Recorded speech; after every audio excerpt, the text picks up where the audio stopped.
Welcome to week number 10 of the 2025 Tinora Rams High School football season. Coming up live over here from Stauffer Field at Edgerton High School.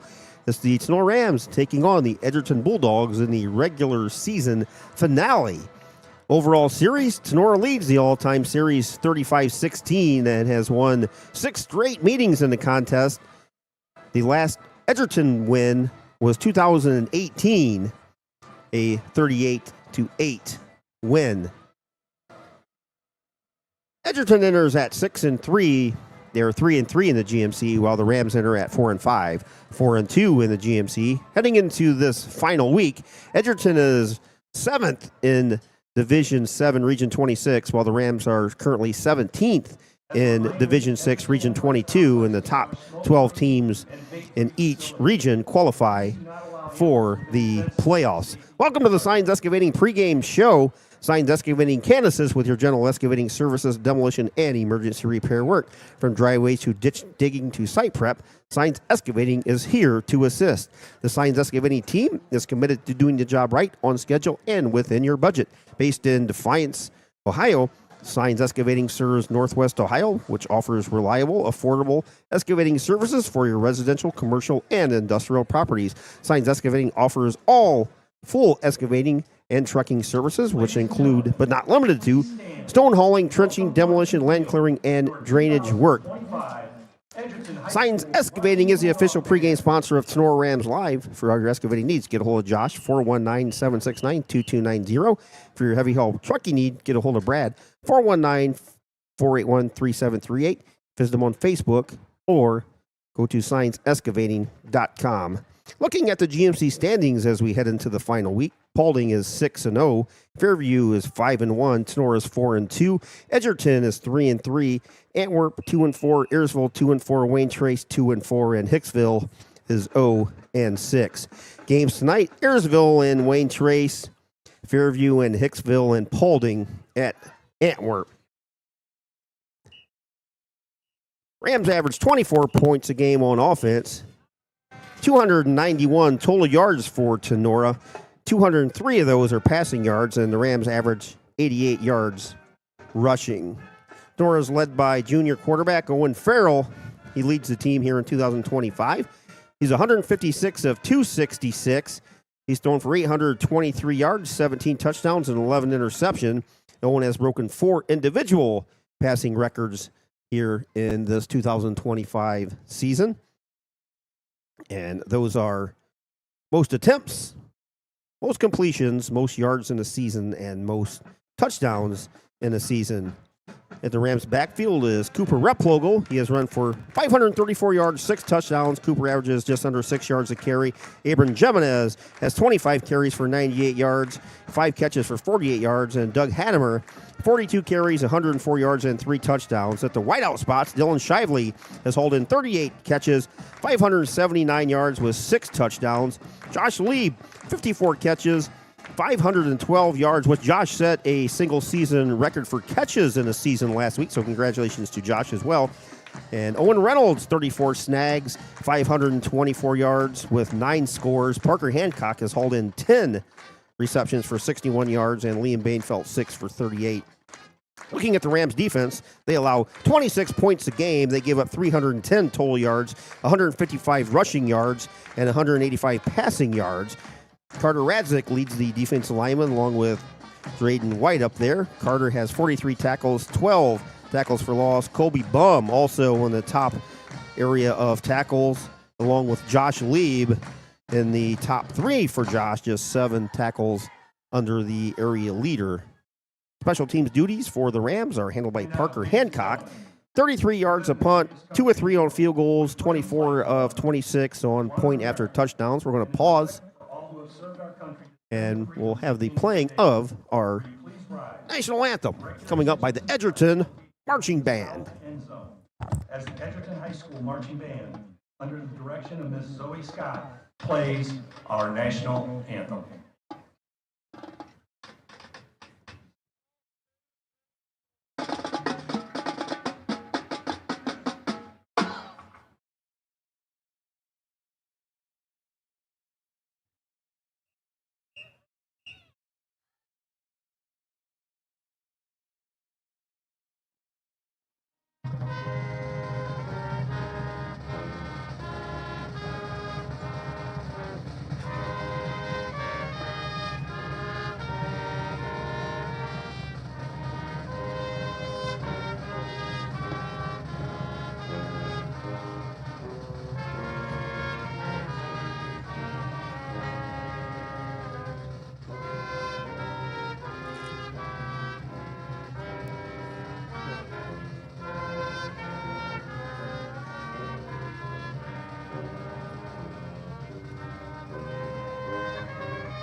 The playing of our national anthem by the Edgerton Marching Band. Continuing on with our Signs Excavating pregame show, looking at the host Bulldogs of Edgerton here at Stauffer Field.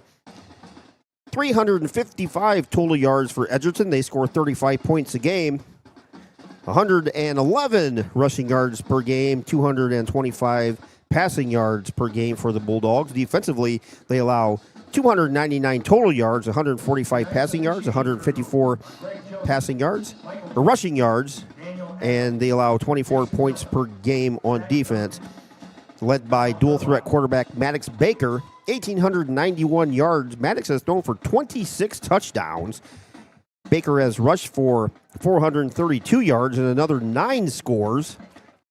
And he leads the offense here with pitching it out to Kellen Sanchez. 58 catches, 838 yards for Sanchez, and he has 10 scores. He is nearing the 1,000-yard plateau. Carter Gibson has 10 receiving touchdowns on 39 snags, 546 yards. Parker Eldon has hauled in 21 catches, 218 yards, 5 scores. And defensively for the Bulldogs defense, Jackson Flower among the area leaders with 92 tackles, 13 of those tackled for loss. Kellen Sanchez has 57 tackles. Carter Gibson leads the secondary with 3 interceptions. And on the Bulldogs defense, Noah Weaver and Jackson Flowers have 5 sacks each. Special teams, Kellen Sanchez is averaging 32 yards per punt. Edgerton is coached by Brody Flagel, graduate of Edgerton High School, assisted by Chase McClellan, Pat Bowser, Jordan Bauer, and Nick Archer. Superintendent at Edgerton High Schools is Ben Wilhelm. High school principal is Brett Greaser. The athletic director is Keith Marilot. Athletic trainer is Jake North. They are Division 6, Region 22. Colors are maroon and gold. They have 4 overall GMC titles. 2018 is their last all-time record for the Edgerton football program. 263 wins, 254 losses, and a tie here at Stauffer Field. They are 134 and 132. Rams are coached by third-year coach Eric Becker. He is 18 and 12 overall. He's a 98 Tinora graduate. He's assisted by Casey Helton, Charlie Kelly, Brady Baum, Hayden Becker, Braylon Barrientos, Austin Parrish. The stat man here at Tinora High School is Mr. Joel Martin. Superintendent at Northeastern Local Schools is Nicole Wells. High school principal Alex Nofziger. Athletic director does a fantastic job, Mr. Jake Ezek. Trainer is Emily Volmar. Student trainer is Evie Wimpkin. Cheer advisor is Kayla Fairchild. And the cheerleaders for Tinora are Taylor Becker, Abby Bacon, Emma Sheets, Destiny Smith, Riley Menger, Bella Graziani, Lindsay Weber, Hannah Bidlack, and Rambo, Mr. Colin Stein. Rams colors are hunter green and white. They are Division 6, Region 22. They have 14 overall GMC titles, including the last 2, 2023 and 2024 Rams all-time football record, 289 and 213 with 2 ties. Their away record is 143, 116, and 1. So thanks, however you may be watching or listening tonight. Coming up, the Tinora Rams taking on the Edgerton Bulldogs here in the final GMC matchup and the regular season finale as well. Week number 10 of Friday Night Under the Lights. It's coming right up. Rams football season is brought to you by our title sponsor, Wiener Hill and Weber Attorneys at Law. Studio sponsor brought to you by Cut and Polished Hair and Nail Salon. In-game sponsor, Drop Zone Pizzeria. Pregame brought to you by Signs Excavating. Video sponsor, Batten Stevens Body Shop in downtown Jewel, Ohio. Stats brought to you by BSN Sports. Replays brought to you by Homeyer's Monumental. Postgame show brought to you by Bidlack Insurance and Investments. Player of the game in a Rams victory, Higbee Embroidery. Play of the game brought to you by Patriot Outdoor Hunting. Better of the colors tonight. Edgerton is in the all-maroon jerseys with white numbers and gold trim. Rams in the all-whites with their hunter green numbers and black trim. Your David Frank weather forecast over here at Edgerton. A bit chillier here than we're used to. 48 degrees as we get ready to kick off. And guys, beautiful facility over here at Edgerton and Stauffer Field, one of our, probably the all-time favorite place to broadcast a game from. Yeah, it's a beautiful facility here. Man, what a nice job they did on the paint. The Bulldog in the middle of the field looks awesome. They painted the entire end zone red, as you guys can see on the game, on the video. Just super nice, super nice. This is an awesome facility. Yeah, and this is definitely one of the best venues in Northwest Ohio. And if you've ever had the opportunity, to get out here, it's definitely a must. This field, immaculate condition. It's still green in week 10, which you don't see a lot in a lot of other fields. This is a no track field, which we always talk about. It's awesome because you sit closer to the field. But it's gonna be a good game here tonight. Edgerton's playing for, if they win, possibility of hosting a home game in the playoffs. And Tinora, for an opportunity to get to the playoffs, They need a win, and they need a little bit of extra help too. But first thing is getting a win here tonight. And later on, which will probably take about 10 minutes of our time, we'll talk about the fascinating, astonishing, brand new press box over here at Edgerton, because we can't work it in 30 seconds because it's just incredible. First time over here for us in this new press box, and we'll get into that more as the game goes on. But goodness gracious alive. I tell you what, Edgerton's doing things right. Best facility that we've been to in a long time. Field's immaculate. Press box is awesome. Just awesome. Parker Hancock's ready to get things going here. High end over end kick all the way back to the 15-yard line. Straight ahead comes Edgerton, pushed out of bounds just over the 30 on the return for the Bulldogs. They don't have a 22. Which I don't have a 22. Don't have a 22. Sorry, folks. Kellen Sanchez, if I'm not mistaken. I believe the PA now. Sanchez. So Kellen is 22. Not number 3 tonight, huh? All right. Well, that's good to know because he's probably a name we're going to call a lot of tonight. One of their top wide receivers. It'd be nice to know his number. Yeah, absolutely. Yeah. Do a little switcheroo. And to disguise them, or what are they doing here? Edgerton with the 1st and 10 from their own 32-yard line. Bulldogs going left to right. Baker with a handoff, kind of stumbles on the fake, falls across the 30 to the 31, may have lost a yard on the play. It's going to be 2nd and 11. Yeah, lost a yard or 2 there. I'm not sure, but yeah. He just slipped. Field must be a little slippery down there. Edgerton hurrying things up here. 2 receivers near side, 2 far side for the Bulldogs. Baker with a handoff inside, straight ahead. Across the 30 to the 40, over the 40 to the 43-yard line. On the carry is Orlando Punte, I believe. What do you say? That's a Puente? Puente? I don't know. False start on Edgerton there. Everybody kind of took off there. Illegal procedure on the Bulldogs. Going to march the Bulldogs back 5, so it's going to be 1st and 15 from their own 30 or 44-yard line. Ball's on the near side hash. 39-yard line. Or 39-yard line. 2 receivers far side, 2 near side. Baker with a handoff. He's going to run straight up the gut. Makes Gus Weiler miss. Across the 45-50. Into Tinora territory. Makes another man miss. 45-40. Pushed out of bounds at about the 30-yard line. And you see why Maddox Baker is one of the more exciting players in the GMC. Ripped off about a 30-yard run. Shifty. Jamming on the brakes, making people miss. All year long we talk Colt Hunt from Paulding, Owen Farrell from Tinora, Will Zedike from Fairview. You can't forget about this kid and Maddox Baker from Edgerton. Special playmaker out here. 3 incredible moves there. Ball's in Tinora territory. Baker with a fake handoff from the 35. Throws in the end zone. Ball's knocked away and almost intercepted by the Rams defense. Dylan Shively was back there with Owen Reynolds. Owen Reynolds and Shively fought over it, or it would have been picked off. That could have been nearly a costly mistake for Edgerton. Baker threw that into about triple coverage there. You had Shively and Gus Weiler back there on the coverage, and Owen Reynolds was over top there too, so dangerous throw. 2nd and 10 from the Tinora 33 for the Bulldogs. Baker with the handoff is going to go straight up the middle. Down to the Tinora 28-yard line. Gain of about 5 for Maddox Baker. It's going to be 3rd and we'll call it 5. Just underway here at Edgerton High School. A beautiful Friday night, but by far the chilliest Friday night we've had this season. Still a beautiful night, though. Baker flings it out in the flat and through the arms of Kellen Sanchez. Sanchez, 58 catches for 838 yards and 10 touchdowns on the season, and probably one of the easier catches he's had all season. Went right through the hands. Yeah, something you're not going to see a lot of out of Kelton Sanchez. Usually he's used to making all those, but, as the third top wide receiver in Northwest Ohio, he's going to come back and definitely make a play later. Going to be 4th down for the Bulldogs. They're going to go for it. Baker throws it out. Caught for a 1st down at the Tinora 21-yard line. And right there's that man right back at it. Kellen Sanchez with a sliding 4th down catch for the Bulldog 1st down. Rams playing very, very soft on that. But they only needed 5 yards, and there was no way they were going to stop him from getting 5 yards in that coverage. 1st and 10 from the 21-yard line. Baker with the handoff goes over the right side, spins, and is tackled down. Nice one-on-one tackle there by Scheninger. Xavier with the tackle.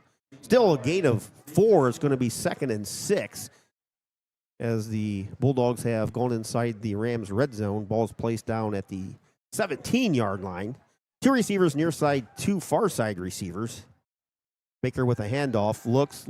Now he's going to tuck it and run. Hitting the backfield, still eluding across the 15 down to the 14-yard line. He's going to be close to a 1st down for the Bulldogs. Gus Weather took a shot there making that tackle. He did. Normally he comes in and lays a stick, but it's going to be a couple yards short. It's going to be 3rd and a long 2 for the Bulldogs. Typically don't see quarterbacks lower their shoulder like that. But Baker says, come get some. Baker with a handoff straight up the middle, down to the 10, to the 5, to the 3. Flag come flying in there from the holding. So that's going to negate the run, which got him all the way down to the 3. It would have been a 1st down. Now it's going to be 3rd and 12, 13. Yeah, that's something if Baker's going to run for Edgerton and, being their starting quarterback, Tenora's defense has to make him pay. If he's going to run the football, they got to lay the hit stick because, it's the other way around right now. Baker's the one delivering the blow. Yeah.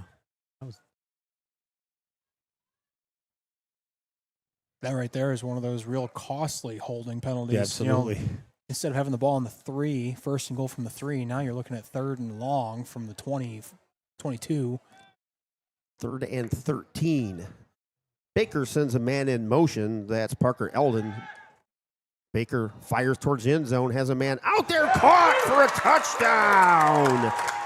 Mason Eldon with a 22-yard touchdown reception gives the Bulldogs an early 6-0 lead. Nice little fade there, back shoulder throw by Baker. And Eldon comes up with a nice reception, able to kind of work his way around. Nice catch. Yeah, it should made that look pretty easy marching down the field. Boy, Maddox Baker's got Vaseline on his uniform or something. Wow. Shifty, man. I'm telling you what. Spin moves, doing all that stuff. Using all the buttons on the controller. Isaac Gunter with the extra point attempt. Kick is up. And it's good. So with 8:43 to go in the opening quarter, the Edgerton Bulldogs out to an early 7-0 lead here on your Drop Zone Pizzeria scoreboard. We'll be back right after this. Your trusted pool and spa specialists in Northwest Ohio are Defiance Water Recreation. They are your all-in-one destination for pools, spas, and water care solutions in the region. With over 44 years of experience, they offer top-quality in-ground pool installations, expert maintenance services, and a full selection of pool and spa supplies to keep your water crystal clear all year long. They offer custom in-ground pools, above-ground pools, hot tubs, and spas, along with complimentary professional water testing to ensure a cleaner, healthier pool and spa. Located at 1495 Ralston Avenue in Defiance. Stop by and see Brent and Julie Signs and their excellent team. For more information, give them a call, 419-782-2618. Defiance Water Recreation says, let's go Rams! Back here, 7-0 Edgerton. Parker Eldon with the extra point, not Isaac Gunter. So Parker Eldon with he had the right number, wrong team. Yeah, looking at the wrong roster. So the Bulldogs with a 7-0 lead. We're trying to keep Keith straight, folks. It's been a rough year. Lack of sleep, tired. Holy moly. It's a full-time job, trust me. Got to keep each other straight up here. Yeah, So, what a beautiful press box. Geez, we're going to talk about this all night, but man, oh man, this thing's as big as the one at the state games. Senior Eldon with the ball at the 40 for the Bulldogs. Rams have 2 deep. Adamer and Scheninger. Line drive kick hits it to 30, rolls down to the 20. Picked up by Owen Reynolds. Makes a man miss. Goes near side to far side. Reynolds across the 30. Tackled from behind at the 35. Owen Reynolds scooped it up like a baseball shortstop and made something out of nothing. So the Rams' first drive will start at the 35. Somebody was asking, Paul was asking, she's listening to the broadcast and how nice the facility is. What do you have to say about the visitors' side seating? Well, I'll tell you what. We've been in those bleachers many times over there, and it's like you're literally setting in the game. Yeah, you can reach out and touch a player. Yeah, it's close over there, and it's they're not super big, but They're not tall, but they're not super big. It gets crowded. it's very intimate over there. Yeah, but I tell you what, it's you're right on top of the field. The cheerleaders are literally right in front of the stands. Rams with their first possession. Cooper Rupplow takes the handoff from the quarterback and over the 35 to the 37-yard line. I think that's going to be one of the keys tonight is developing that rushing attack for the Rams. You know, a lot of the games they've had a lot of success on offense is when they can get that going, especially with Cooper Rapogel. But, you know, if they can get that going, you know, Owen Farrell is going to have himself a night too. Gain of 2 for Cooper. Cooper averages close to 6 yards a carry. Ball's on the far side hash on the 2nd and 8 for the Rams. Farrell with the snap and the shotgun. He's flushed out and wings it over into the Rams sideline. Out of play there, so it'll be a 3rd and 3rd and 8 for the Rams offense from the Tinora 37-yard line. First pass play for the Rams, and immediately Farrell's scrambling. So we got to do a better job of pass blocking up front.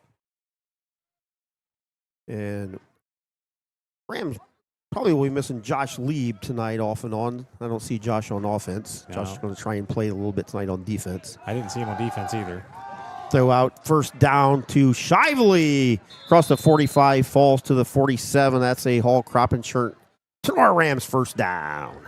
Nice catch by Shively. And, you know, I've said that all year long. The Rams receivers do a really nice job at finding where the sticks are in big-time situations, especially on 3rd down and converting. So nice throw, nice catch there. Yeah, that's the Josh Lieb play right there. Yeah, Break it the is. stick It and then is. turn. Call it a yard short of the first down, turned in, got the first down. 1st and 10 Rams from the Bulldogs 46. Handoff up the middle off the right side now to Cooper Rupplow. He bursts through and gets it close to the 50. Going to spot it officially at the Tinora 49-yard line. Gain of 3 is going to be 2nd and 7. Keith Brown, Coach Fairchild, Dr. A.J., Dr. Logan, and Mr. Jason DeWise with you on this Friday night. Final Friday night, at least during the regular season. Rams need a win tonight and a little bit of help to qualify for Week 11.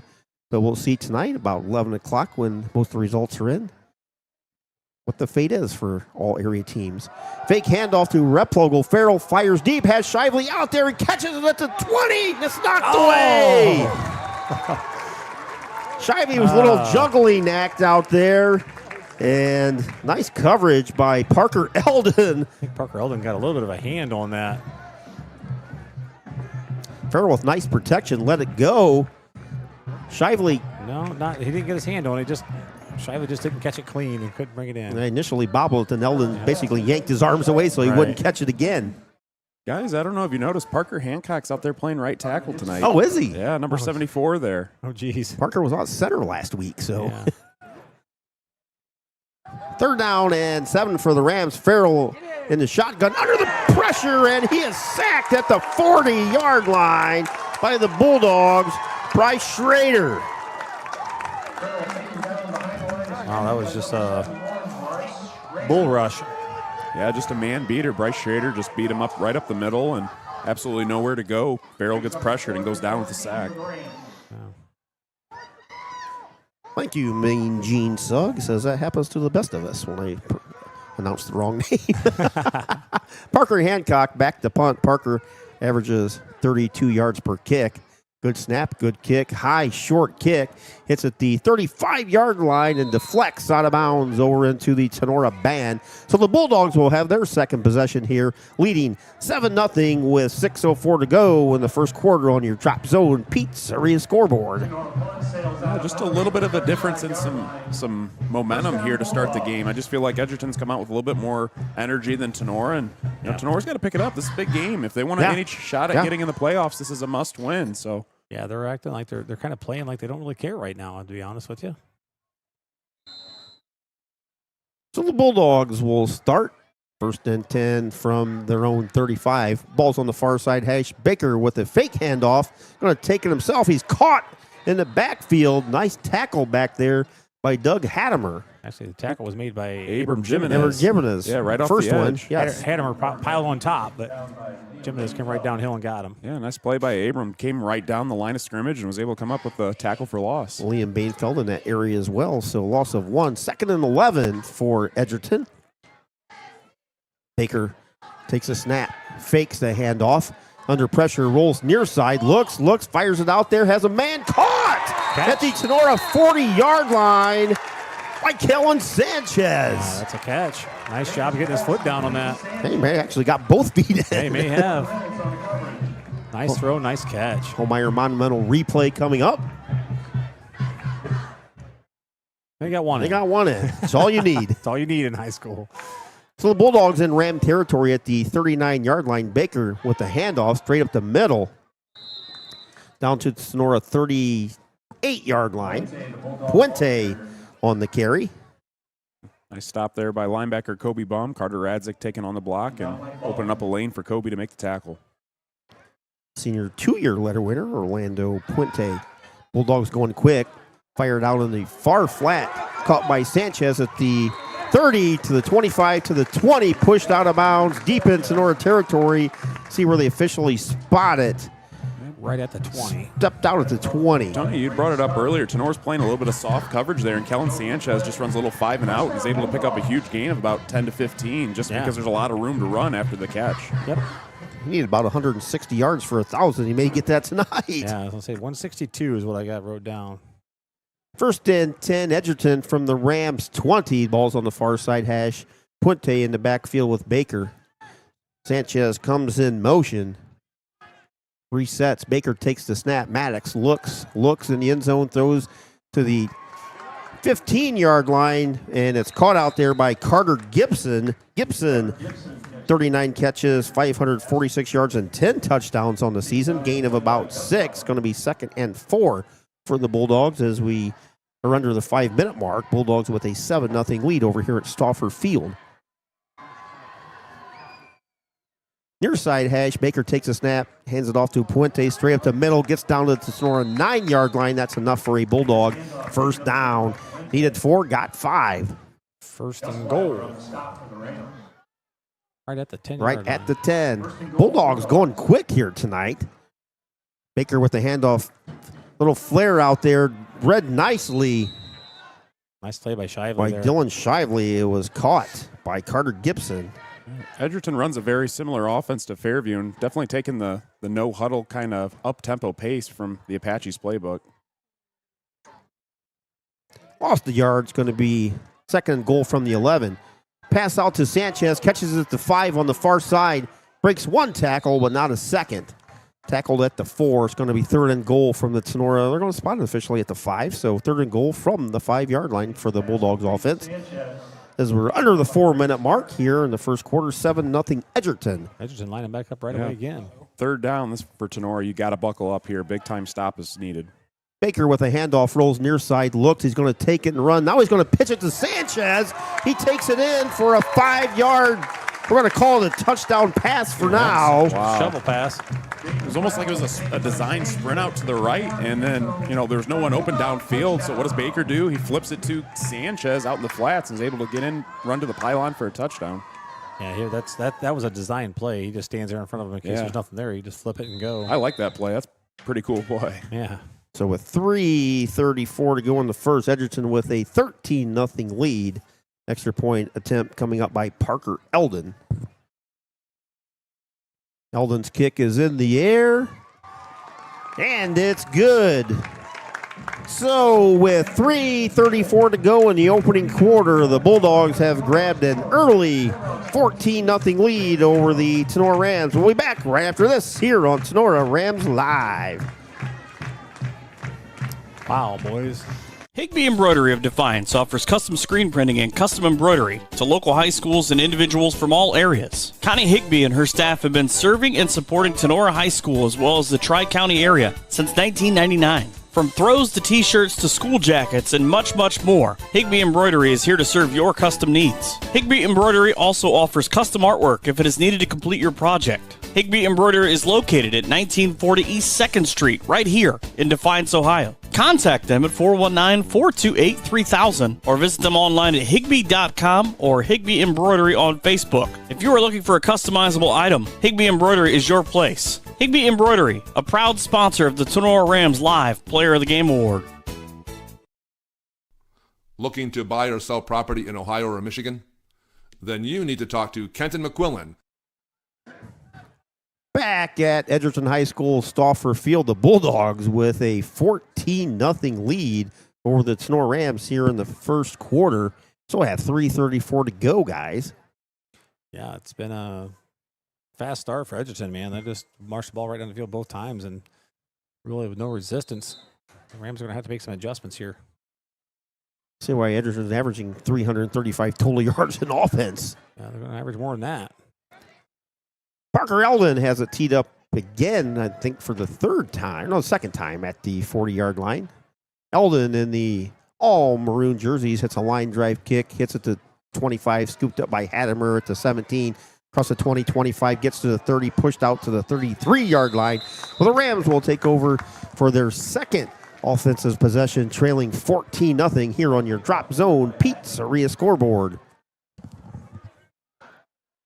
Try and keep an eye on the Liberty Center and Archibald game, one of the premier games in the area, and Columbus Grove and Bluffton as well, one of the premier games in the area.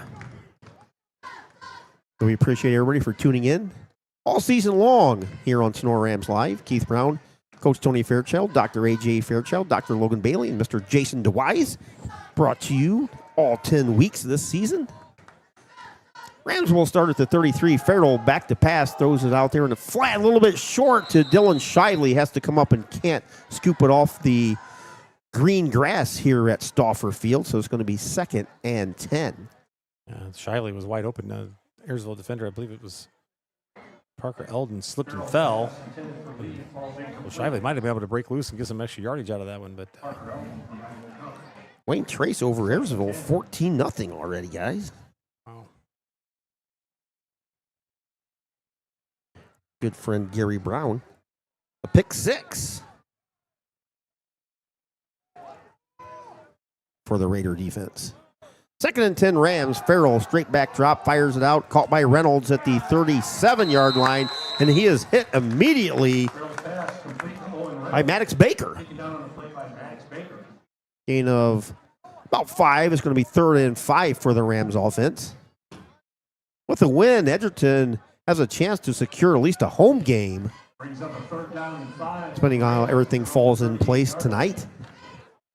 Oh, what a great place to play a playoff game. Oh, my goodness gracious. I'd be over here next week. This is great. 3rd down for the Rams. 2 receivers near side, 2 far side. Replogo in the backfield. Farrell fires it out to Shively. Caught it right at the sticks. I think they're going to give him a 1st down, and they do. That'll be a Hall Crop Insurance 1st down. Ball will be officially spotted at the 44-yard line. He needs to get to the 43, so good route by Dylan Shively again. Yeah, good. Just finding the sticks. Continues to keep the chains moving. That's what you need. You need to continue to keep the drive alive. Especially this one right here. They're down 14-0, 2:35 to go in the first quarter. Touchdown or even points on the board would be huge here. 1st down Rams from their own 44. Replogo takes the handoff from Farrell. Hit in the backfield. And a mass of, I think everybody on the Edgerton defense was in on the tackle at one point in time. Gets back to the original line of scrimmage. It's going to be 2nd and 10. And just nowhere to go there. Edgerton did a nice job of just packing it up in the middle and left Cooper with nowhere to go. He tried to bounce it and still nowhere to go. Patrick Henry over Evergreen early, 6-0. Columbus Grove 20, Bluffton 7, guys. And that's Coach Schaefer's. Lipstick over Ada, 2-0. Coach Schaefer's favorite game of the season, I do believe. Back here, it's 14-0 Edgerton. 3 receivers near side, 1 far side. Farrell takes a snap. He's flushed near side into the Edgerton bench. Ran out of bounds at the 46-yard line. Cheerleaders just got ran over. Yeah, they got hit hard over here. Like we said, here at Edgerton, you are literally, what'd you say, 10 yards from the sideline to the stands? Not even. Yeah, that's probably not even. Maybe 7. Yeah, maybe. And that's the one disadvantage is, player safety, Like that, people, cheerleaders, whoever's safety, because, you are so close to the action. Yeah. I know coaches always say, too, you got to be careful when you coach Right. over here because you got to be careful what you say because Owen you have a huge Farrell audience. ran right into that young lady down there. She appears to be fine. Gain of 2, 3rd, and 8 coming up. Farrell with the snap, looks, fakes, flush far side, points, still pointing, flushed, throws it out of bounds. See if they mark him down. It's going to be an intentional grounding. Bryce Schrader again applying pressure for the Bulldogs defense. No, I guess not. He was outside the pocket. He could throw Outside that the down. pocket, Yeah. do it over the Rams bench, so that'll be 4th down. 4th and 8 from their Tinora 44-yard line. See if the Rams bring on the special teams unit, and they do. So the Rams will punt the ball away with 1:32 to go here in the first quarter, trailing 14-0.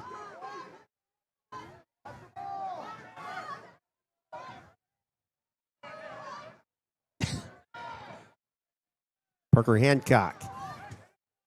The versatile Parker Hancock this season back to punt. Nice kick. Nice line drive kick. Chases Sanchez all the way back to the 17 where he signals for a fair catch. My brother says the best football field to watch a game and the stands are so close to the sideline. So my brother Paul kind of reiterating what we've said as well tonight. This is a picturesque. So they do have some lawn chairs out there. We were wondering with the temperature tonight if we're going to have some lawn chairs. There's about probably 8 or 10 people out there with lawn chairs. The rest probably are still sitting in their automobiles watching the game or listening. So if you're out there listening to us, we appreciate that. But they're probably listening to Mr. Andy Briggle if he is over here. First down for the Bulldogs. Handoff. Puente breaks it. 25-30, 35-40. 45-50. That's Sanchez actually out of the backfield. He's pushed out of bounds at the Tinora 39-yard line. So Kellen Sanchez out of the backfield took the handoff and had nothing but green. Tell you what, we don't have the right cleats on or something. Everybody's slipping and falling down. The grass is getting slick tonight early. Cold temperatures, the dew is settling in early. 1st and 10 Edgerton. Baker flings it over the middle. Caught and then dropped. A little slant over the middle for about 15 yards. Nice play by Parker Hancock to break that up. Almost fell right in the lap of Parker, too. Parker Eldon, the intended receiver, and Parker Hancock looks rather bizarre with that 74 on in the secondary, doesn't it? Say, that's the first time I've ever seen a safety as number 74 on the defense. It looks so bizarre. Hey, but I give Parker props for playing on the offensive line. He has played great this year. Baker with a handoff straight up the middle, now breaks over to the left side. 35-30, 25-20, 15, and he steps out of bounds at the Tinora 15 for a first down for the Bulldogs. Rams have nothing for Edgerton right now. Edgerton is just taking whatever they want, basically. It's offense, defense, special teams. I mean, it's all Edgerton here in the first quarter. Yeah, it was just the first quarter, guys, but I think behind William Zedike, the most electric player in the GMC, I think is Maddox Baker. He's definitely at least good through right one now. quarter. Him and Sanchez are doing a number here. First into Edgerton from the Tinora 15. Ball's on the far side hash. Baker takes a handoff. Flush, comes near side, throws it out at the 5-yard line where it's caught by Parker Eldon. Well, just shy of a first down. Tell you what, Nothing Edgerton's at the offense 6. is rolling. I like the way they run sprint out. It gets Baker on the move, so, if nothing's there, he can tuck it and run and show off his moves. Their offense is firing on all cylinders. About a half-yard short of a first down. Baker takes the handoff straight up the middle for a 6-yard touchdown. Maddox Baker gives Edgerton a 22-0 lead here with 35 seconds to go in the first quarter. Penalty. Looks like maybe Edgerton. Someone said something. Post.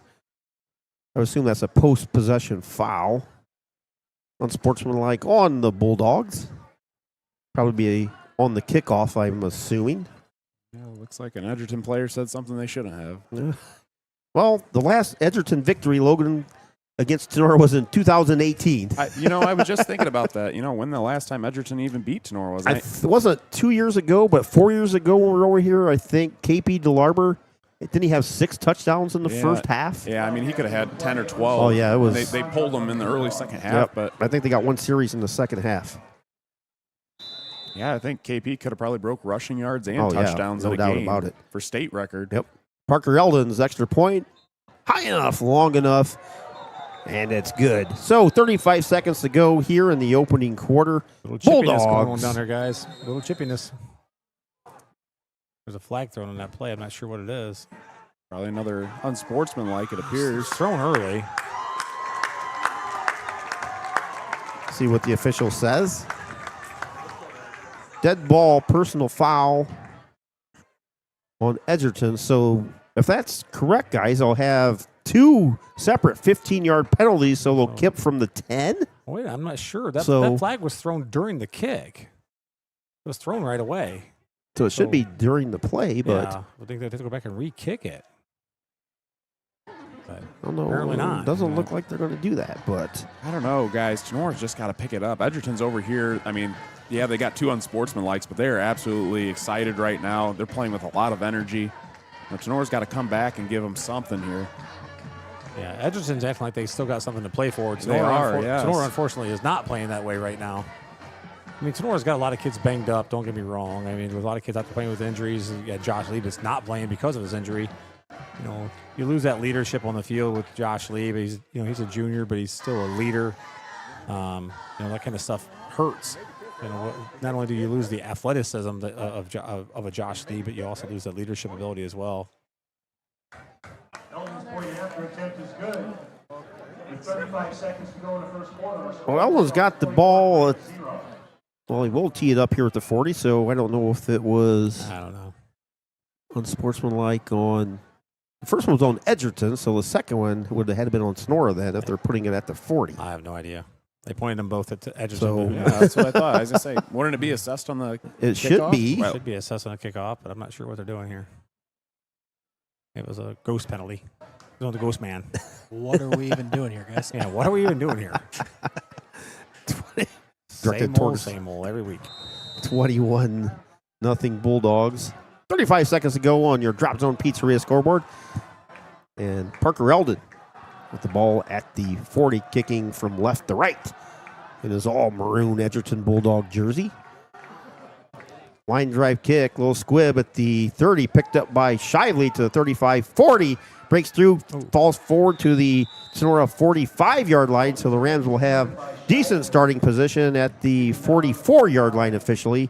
Shively kind of squirted through there. He kind of lost his balance. Yeah, he he might have did. been able to keep going.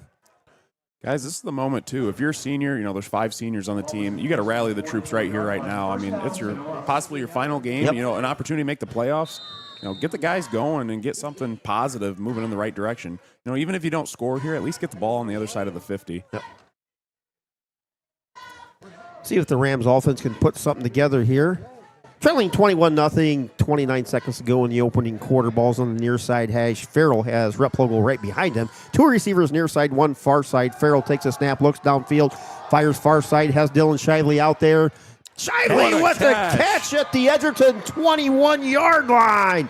Caught that over Parker Eldon. Dylan Shively with another spectacular catch. Pass is complete. Wow. What a catch. Nice job. Eldon had a hand in his face, and Did it- Shively able to make the adjustment, come down with it. What a catch by Dylan Shively. Eldon tried to swat it away, but Shively with those big bear paws on it didn't allow it to happen. So Rams are close to the Firestone Tavern red zone. Hand off to Rep Logo straight ahead. Hit. Falls forward, however, for a gain of about 3 yards. It's going to be 2nd and 7, and that will be the final play of the first quarter. Going to switch ends. Tinora and Edgerton over here. All Bulldogs in the first quarter. They lead 21-0 here in the season finale. We'll be back right after this here on Tinora Rams Live. Looking to buy or sell property in Ohio or Michigan? Then you need to talk to Kenton McQuillan from Mossy Oak Properties at Bauer Realty and Auctions. Kenton grew up right here in the Black Swamp region, giving him an unparalleled understanding of Northwest and Central Ohio. Kenton is licensed in both Ohio and Michigan, so you can trust that he has you covered. Whether it's ranch land, prime farmland, timberland, or that perfect residential property, Kenton McQuillan is ready to help you find exactly what you're looking for. He's passionate about connecting people with the perfect property. Don't wait. Give Kenton McQuillan a call today at 419-576-2978. That's 419-576-2978. And Kenton says to all the Rams out there, go Rams! Back here at Edgerton Stauffer Field, all Bulldogs, they lead Tinora 21-0, but the Rams have the ball inside the Firestone Tavern red zone, officially at the Bulldogs 18 as the Rams head over from the far sideline in the all-white uniforms. Rams have 2 receivers far side, Shively near side. Rep Pogel lines up directly behind Owen Farrell. 2nd down. Farrell fires deep, far side of the end zone. Pass out there and caught by Owen Reynolds again. There we go. 2 back-to-back awesome catches. Great throws by Owen Farrell. 18-yard touchdown to start the second quarter. Another touchdown by Reynolds. Nice coverage by Maddox Baker, but just Owen Reynolds went up and got it over top of him. Parker Hancock, looks like a kicker from the 60s with 74 on. Needs to kick it straight ahead for that. Hancock's extra point is blocked. Blocked on the extra point. Carter Gibson, I believe, blew through there and blocked the extra point. So the Rams do get on the board, but the extra point was blocked. 21-6. Edgerton with the lead. 11:52 to go here in the second quarter. Holmeyer's monumental replay shows that block. We'll be back right after this brief timeout here on Tinora Rams Live. Weber Materials and Weber Building Materials are dedicated to fulfilling all of your building supply needs. Weber Materials is a prominent regional supplier and distributor of aggregate materials for construction projects. We take pride in our high-quality work and our commitment to our roots. We also highly value you, our customer. Our goal is to deliver top-quality aggregates safely and efficiently to our trusted clients, whom we consider friends. For a quote or more details, contact Weber Materials at 419-394-8870 or visit webermaterials.com. Kevin Weber, owner of Weber Materials and a proud Tinora alum, says, go Rams! Owen Reynolds gets the Rams on the scoreboard here. Extra point, however, was blocked. And Edgerton with a 21-6 lead. Parker Hancock has the ball teed up, and he will be kicking from the left to the right. And for Owen Reynolds, that's his 10th touchdown of the season, guys. Wow. Hancock approaches the ball. Senior right foot kick. High spinner to 16-yard line by Sanchez.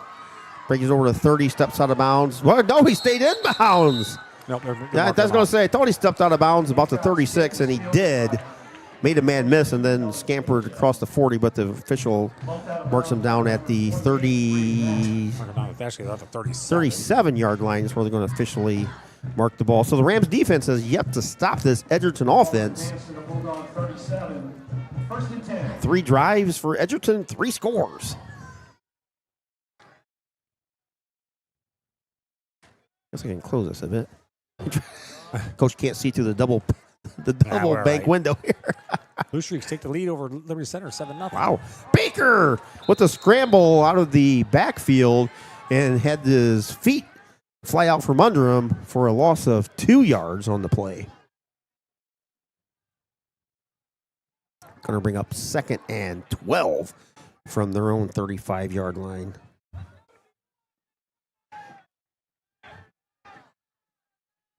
Baker from the shotgun takes a snap. Little flare out here caught by Sanchez at the 33, across the 35, pushed out of bounds close to the 40.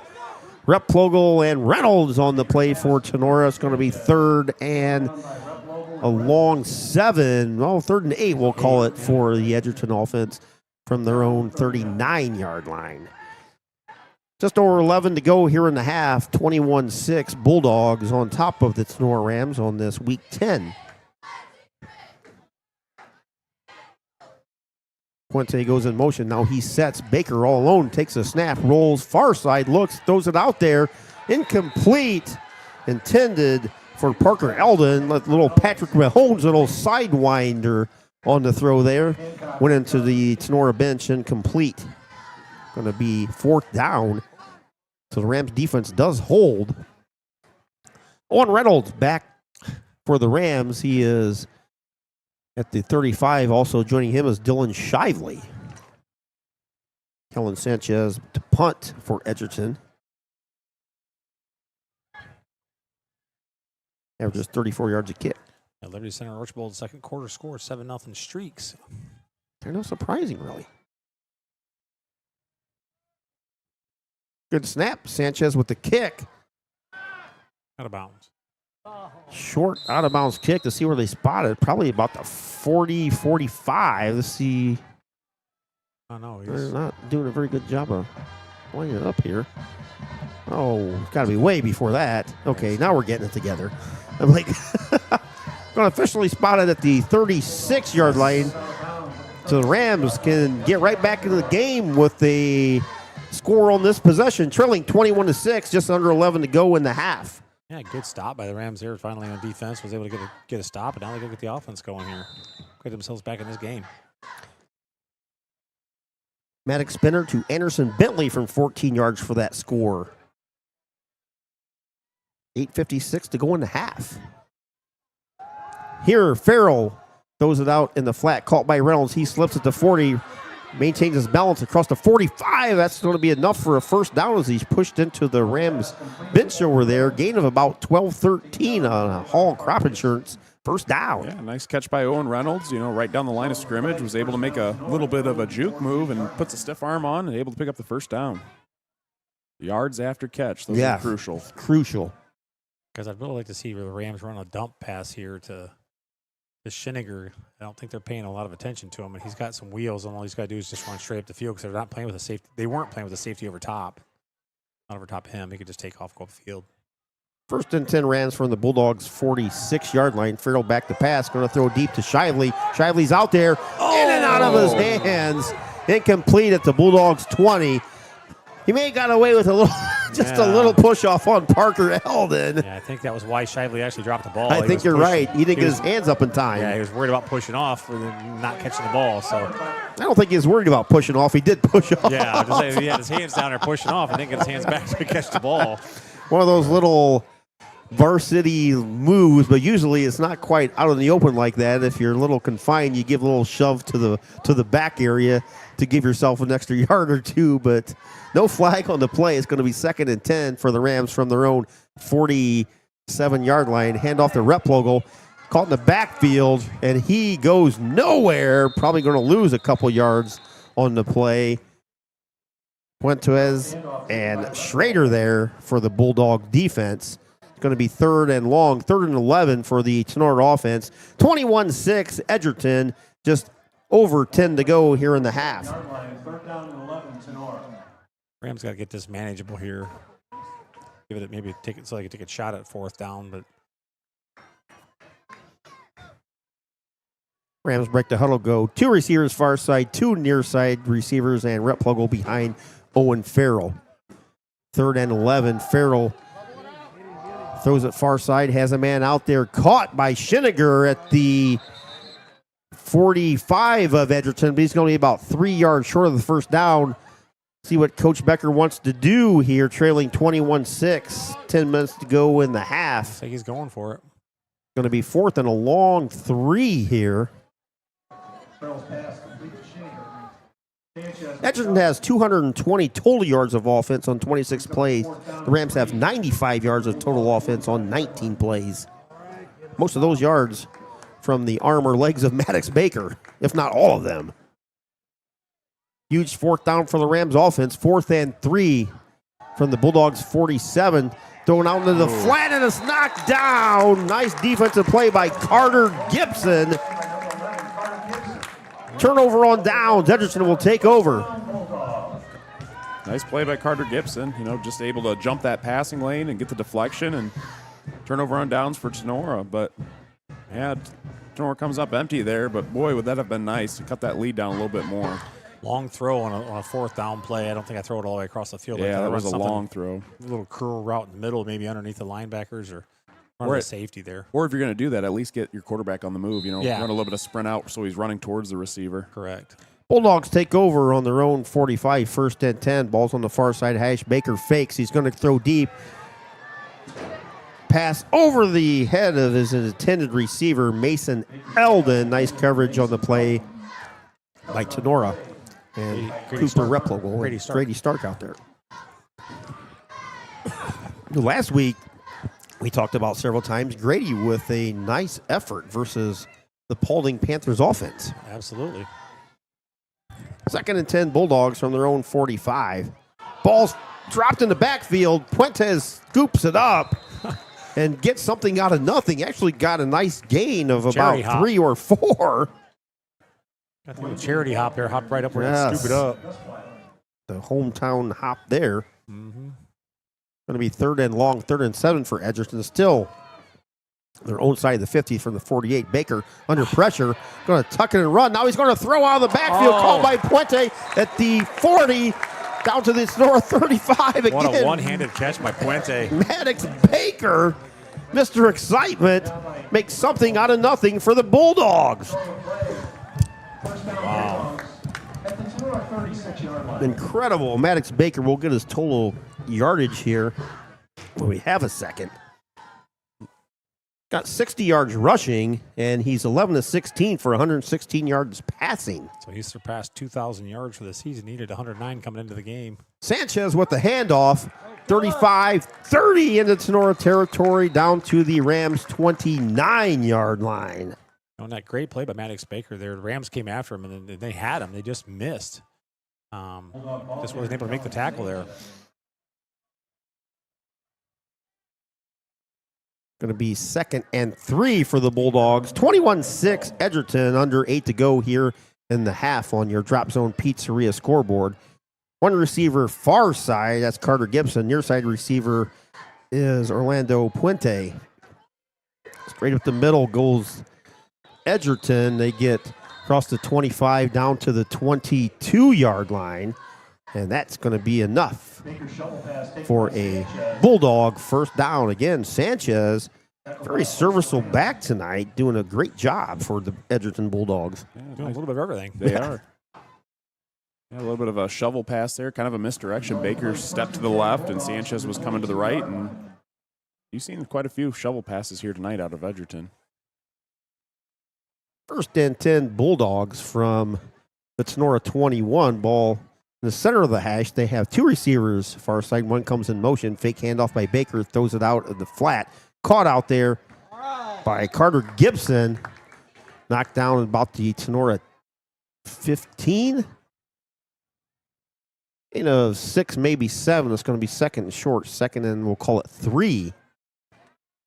Here as we hit the 7-minute mark at Stauffer Field. 21-0, all 21 points scored in the first quarter by the Bulldogs. Rams scored but missed the extra point. Baker in the shotgun's going to take it, tuck it, run straight up the middle, runs into the Rams defensive line, and he is shoved all the way back to the 30. May have got back to the line of scrimmage, which they spot him at the 11-yard line. Max Baker's looking like, hey, what's going on? Like 15 yards back behind him. he got But he was like, pushed. hey, the referee's got to blow the whistle, dude. So it's 3rd and 5 for the Bulldogs as they break the huddle. Bulldogs playing quick tonight on offense. 2 receivers near, 2 receivers far side, one back in the backfield. Baker takes a snap out of the shotgun, feels the pressure. He's going to tuck and run near side. He's going to stop and fake a throw. Now he's going to continue to run. Gets down to the 5, to the 4, to the 3, to the 2. Mr. Electric Maddox Baker with about a 14-yard run. Just got to break down on defense. Baker's quarterback keeper stopped. Wow, this kid is electric. Everybody over pursuing. Did he play last year, guys? I don't remember. He did. Yeah, he was, I think, injured Yeah. possibly against Because I know Tinora. Edgerton came in last year and late in the season and was banged up. So first and goal, Edgerton from the Rams' 2-yard line, just under 6 to go here. Baker takes a handoff, gives it to Kellen Sanchez, and he is hit in the backfield. Loss of 4-5 on the play. Kobe Bum. It's not happening on this play. Kobe in the area leaders and tackles this week. Came out of nowhere. Kobe shot in there like a bullet out of a gun. I mean, he was there right away.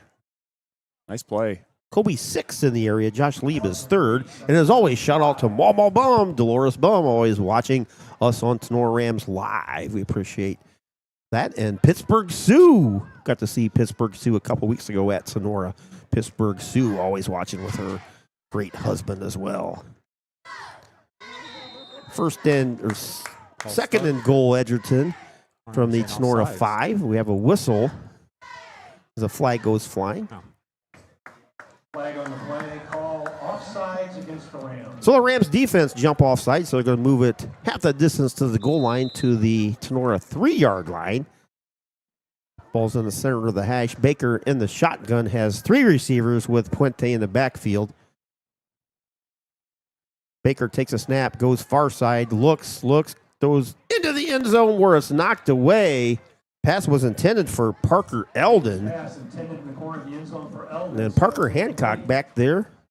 Hey, what? Maddox Baker throwing the ball kind of like Patrick Mahomes. He does. He's throwing that's why I said earlier. He's kind of throwing a sidearm. Yeah, just something about Maddox Baker, too. He's got a little bit of a swagger to him. He does. He didn't have that last year. We're talking about him playing last year. Wasn't Casey Everett's the quarterback last year? Or is it? I don't remember now. That was a couple years ago. It was a couple of years ago. I don't remember. So it's 3rd and goal from the Edgerton offense from the Rams' 3-yard line. Push. No. Handoff in the backfield to Kellen Sanchez, and he is hit right at the line of scrimmage. I don't think he got anything. Either. Get there. It was like old school full house backfield. Yeah, Baker it went was. under center, 3 backs in the backfield. Sanchez off right side was met at the line of scrimmage. Yeah, one of those backs was actually offensive lineman Jackson Flower. They threw him in the backfield. Be a lead blocker. Well, 4th down from the 2. 4th and goal from about the 3-yard line. 3. Line up in the same They'll do this- formation. Yep, same formation. Again, Baker's under center. Barking out the signals, trying to get the Rams defense to jump. Rams defense is pointing at the offensive line like they move. The refs are not signaling anything. Play clock is at 5. Baker looking over at Coach Flagel, and Coach Flagel asked for a timeout with 1 second on the play clock. 3:58 here in the half. Timeout Edgerton, 21-6 Bulldogs, and we'll keep it here, guys. And heard about the press box all season. We finally made our way over here, but goodness gracious alive, this is nothing short of spectacular with Edgerton and their new press box, which was last year was the first season of it, but it's like a small apartment over here. Incredible. There's apartments in New York City that aren't this big. Roger Stroop Memorial Press Box. Keith Mariloff, the athletic director, said they got some funds from the Edgerton funds. Defiance has something similar. They have like the Defiance funds to help. Defiance Foundation. The foundation, yes, to help out the area schools and whatnot. And they provided a lot of the funding for this. And this is just amazing over here. We got heat, windows, all the room we could want. I just don't have words to express. Yeah, this is one of those press boxes where we're all 5 across here and we're just comfortable. We're not looking over top of each other's shoulder. First time ever. 4th down for the Bulldogs. Full house again. Handoff straight ahead. Fell forward. No signal yet. They gave it 2 offensive linemen, Jackson Flower. Jackson Flower. No signal. He's close to the goal line. Marked him Flower short. got the carry. Marked him short. Still a bunch of discussion down there, and he did not get it. The first Rams down. defense does hold. Absolutely huge That stop ball for the looks Rams. like it's touching the white line, though. Handoff to Flower. Couldn't see the defender of the Rams that kind of submarined him there. Zoom in on that ball, Logan. It looks like it's touching the white line. It is literally inside the 1 yard line, Oh, probably my 2 goodness. inches away from the goal line. So Edgerton guys could actually get a safety here. Yeah, Rams going to have to watch themselves here. Yeah, especially to start the game. You know, Tinora really hasn't developed much of a rushing attack here. No, I would not run the ball here if I was the Rams. I can tell you that right Tenora's now. going to have their hands full. Rams literally backed up to their 1 inch line, break the huddle with 3 receivers, 2 far side, 1 near side, 2 backs in the backfield. Farrell takes the snap, hands it off to Replogle. Replogle over the left side, gets out of the end zone, barely tackled it, maybe the 1.5 yard line. Yeah, Edgerton was bringing pressure. 5 down defensive linemen, and they were blitzing the Mike linebacker too, and he shot through free. So Tinora got lucky there. Gene asked about the bathroom. There is no bathroom in the press box. That's the only thing they don't have, but they literally have everything else, Gene. Yeah, if they had a restroom up here, that'd be all they need. That'd be ranking up there with Finley Donnell Stadium. Yes. Yeah. And I have the heater right behind me. I can feel the heat running up my back with the vent right behind me here. No gain on the play. Well, probably a gain of a couple inches. 2nd and 10. Farrell from his own end zone is going to throw. Heaves it out there. Reynolds way over his head. Reynolds was at the 30. The ball landed at about the 40. Risking again a hold in the end zone there. Guys, Archibald's up 14-0. Whoa, my 4:14 word. left in the first half. Guys, I don't understand why we're throwing bombs here. We need to get this ball out of the end zone. Throw something short, get a little quick out route or something, and get pick up 5 yards there and get away from the goal line. Yeah, you really don't 'Cause have we have time to- to sit back there in the pocket and throw. Yeah, You know. if we have to pump from here, I'm telling you right now, that thing's getting blocked. 3rd and 10 from their own 1.5 yard line. Farrell in the end zone, and we have a whistle. We're going to have a false start on the Rams. I mean, you can't really back the ball up any farther. They're going to move it back maybe 6 inches, if that. You know, if anything, Tinora should have done a hard count. Yeah. You know, it's not going to hurt them anymore. I mean, they can't move the ball back any further. Try to at least get 5 yards out of it and Yeah. give yourself a little bit of room back there. If you do a hard count, I mean, Edgerton being aggressive, you might get 100%. them to jump. But when you do the hard count, you got to make sure you don't move. The only Yeah, thing we is just- about that, we though, a just wanna- penalty against yourself, really. Yeah, that's what I mean. Or It's is not it going to hurt? hurt. Yeah. I mean, might as well give a hard count. I mean, they should do that right here. So 3rd and 10, under 3 to go here, 21-6 Edgerton. Rams have the ball backed up to their own 1/2 yard line. Farrell from the end zone, fakes, looks, throws it deep. Out here to 25 is Shively, makes the catch, pushed out of bounds at the 33-yard line. Huge gain on 3rd down. That's enough for a Hall Crop Insurance first down. There's a flag in the end zone, guys. That could be a safety. I'm going to be a Not a hold. holding, yeah. Yep, that is a hold. That is a safety. Edgerton with 2 point on the safety.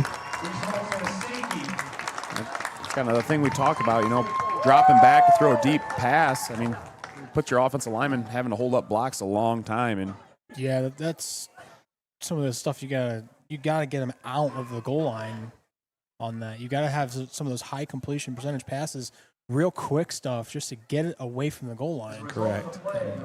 I mean, Well, I mean, to be honest, we got 2 points. If we had to punt from there, it was going to be 2 points anyways or more. So I'm telling you, because they'd have blocked that if we had to kick from there.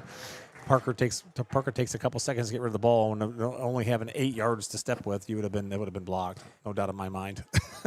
Talking about the Archibald and Liberty Center game, said Archibald ran the ball, or Liberty Center ran the ball to the Archibald 2, but a fumble at the Archibald 2-yard line was recovered. 3 plays later, Maddox Penner hit Ryder Ryan for an 85-yard touchdown, 14-0 Archibald with 4:14 left to go in the half. crazy. Never know. Never know what's going to happen. That's why I line them up, boys. That place has got to be just Electric. packed over there. Archibald Sure, Archibald's fans are going going crazy. nuts. which Archibald is the last team to beat them. Yeah, actually. 2021 in the regular In season. yeah. Yep. I don't know that it really affects Liberty Centers at all. You know, As far as playoffs. their playoff, no. Or They'll just still be, about, still be the number 1 conference. seed. Yeah. Yeah, they'll lose the conference, though. That's the thing. Here, 23-6 Edgerton. After the safety, the Rams will choose to kick off instead of punt from the 20. Parker Hancock with the ball on the tee. Approaches it high, short kick. Hits at the 40, picked up by Sanchez. Straight ahead, 45, brought down at the 47-yard line by Xavier Schinninger.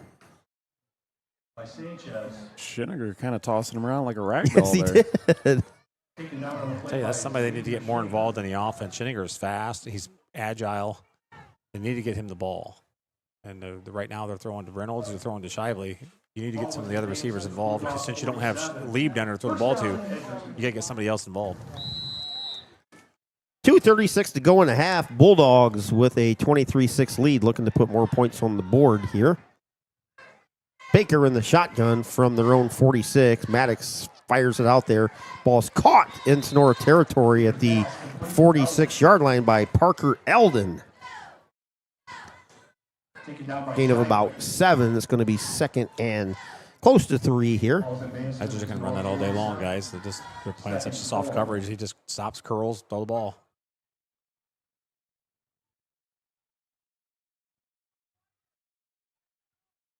Approaching the 2-minute mark. Maddox Baker fakes the handoff. Is going to take it himself over the right side. Across the 45 down to the Tinora 40. There's a flag at the 45-yard line. We'll see what the flag is. I guess I'll hold. And it is a hold on the Bulldog offensive line. So that's going to march Edgerton back 10 yards. As we do hit the 2-minute mark here at Stauffer Field, 23-6. Edgerton with 3 quick touchdowns in the first quarter, off to a fast 21-0 start. Rams answered with a touchdown by Owen Reynolds, his 10th catch of the season. Extra point was no good. And on the previous drive, the Rams were called for a hold in the end zone for a safety, and the 23 points for Edgerton. Edgerton got like a stack here on this side. 3 receivers near side on that stack. Baker takes a snap under pressure. Still under pressure. Going back all the way to the 30. Now goes forward, throws it, has a man out there. Kellen Sanchez with the catch at the Tinora 27-yard line. And Mr. Electric, Maddox Baker, thrilling the Edgerton crowd here on senior night. Just break down a little bit more on defense. You know, Tinora had a really good opportunity to come up with a sack, you know, possibly once or twice there, but Maddox Baker's slippery and slick and able to get out of that one. This is Got to attack the near side hip. We're just going there, flying in there, not attacking anything. Standing upright and just got to break down a little bit more. under 2 to go, 148. Baker takes a snap in Tinora territory, looks deep, fires in the end zone, has a man out there, caught but dropped in the end zone Mason Eldon. by Mason Eldon. Owen Reynolds and Grady Stark back on the coverage for the Rams. Baker laid that right in the hands of Eldon, and he just couldn't put his big paws around it. Just saw LC scored now, so it is 7-14.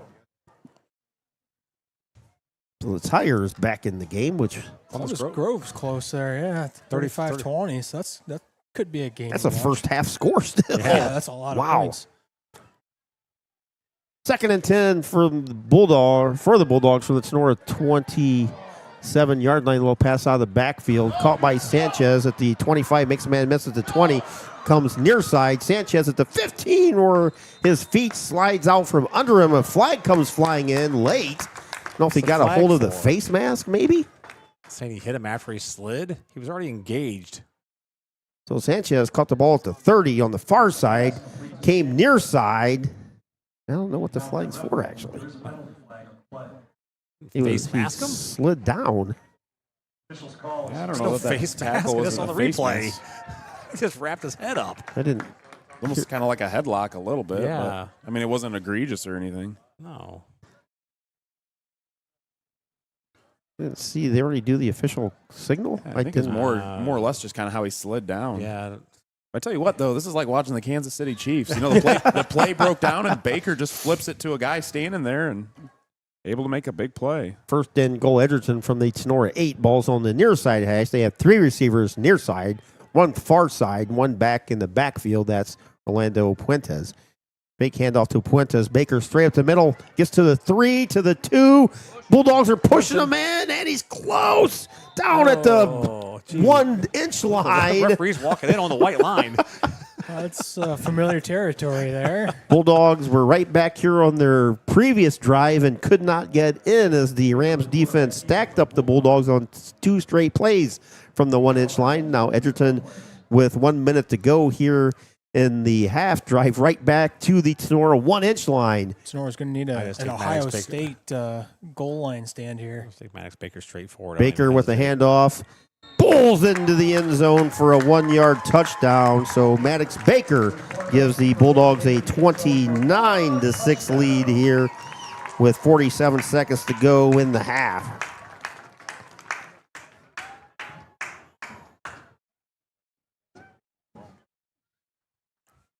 Yeah, Edgerton playing well, man. They're a good-looking team, and well, you see why now? They gave Paulding everything they could give them. They lost by, what, 7? Absolutely. Parker Eldon on for the extra point attempt again for the Bulldogs. His kick is up high enough, and it's good. So Parker Eldon's extra point gives the Edgerton Bulldogs a 30-6 lead. And we'll be back right after this here on Tinora Rams Live. Ensign's Pub in Defiance is renowned for its delicious hot beef sandwich and the hot beef challenge. The pub offers weekday specials and icy cold drinks. Guests can enjoy Flat Top Tuesdays, Manhattan Thursdays, Fried Bologna Fridays, Chili Dog Saturdays, and many other specials. Happy hour runs daily from 4 to 7 p.m. Located at 611 Ottawa Avenue, Ensign's Pub provides excellent food and a lively atmosphere. Call 419-785-4642 or visit their Facebook page for more details. The pub is closed on Sundays and Mondays. Brendan Ensign and his family staff also broadcast Tinora Rams games on TV. So stop by before or after the game to enjoy the best hot beef sandwiches around. Ensign's Pub, a proud sponsor of Tinora Rams Live. Has life got... Back here at Stauffer Field, Keith Brown, Coach Fairchild, Dr. AJ, Dr. Logan, and Mr. Jason DeWeiss with you. Senior night here at Edgerton Stauffer Field, and they're playing every bit like it as they lead the Tinora Rams 30-6 with 47 seconds to go in the half on your Drop Zone Pizzeria scoreboard. Parker Eldon seems like he's kicked the ball off 17 times here tonight already. Has the ball at the 40. Rams have 2 back in Hattemer and Schinninger. Yes, that is a Schinninger on a Tinora Rams sports team. This is not a Fairview broadcast. Eldon will be kicking right to left for the Bulldogs. Another squib kick, high hop. Taking it to 32, and he gets to the 34-yard line, and that was Bryce Signs. Flag comes flying in from the referee all the way from the end zone. So Bryce scooped that one up and took a little bit of a hit there. That was kind of a late flag. Yeah, it was. I mean, it was only like a 2-yard return. Yeah, so how do you have enough time? You don't have enough time to do a block, Logan. That's so quickly. That's what I was I don't thinking. even think blocks had time to set up. You don't have time to get. Must have saw something. Looking at the total yardage for those interested, Rams have 22 plays for 95 yards. Edgerton, with just a monumental first half, 44 plays, 328 yards. Not the first time we saw that against the Rams. No. Maddox Baker, 12 carries, 81 yards, and through the air, he's 15 to 22 for 169 yards. Incredible performance by the Bulldogs offense, led by senior Maddox Baker. 30-6, 44 seconds to go. Rams trying to push the ball down the field. Farrell out to Shively. He's tackled at the 30-yard line, gain of about 5. It's going to bring up 2nd and 5. Rams have 3 timeouts remaining. Rams working quick here. 3 receivers near side as Farrell takes a snap and fires it into the turf to stop the clock here at Edgerton. We have 3 timeouts. Why would we do that? Why would you not just take a timeout? I'm surprised they don't, last play, work the sideline just a little bit more and get out of bounds. But guys, you got 3rd down now, and if you don't get a 1st down, Edgerton's going to call timeout and make you punt the ball. That was anyway. Whatever. Third down from their own 30. Farrell in the shotgun, high snap, takes it under pressure. Flag comes flying, there and we Farrell go. slips and falls all the way back. Decline It has- that. I think they're going to call holding on Kobe Bum. Yeah, Yeah. I think decline it. grab the Decline the ankle. penalty. 4th down and a mile. You're going to take a timeout if you're Edgerton.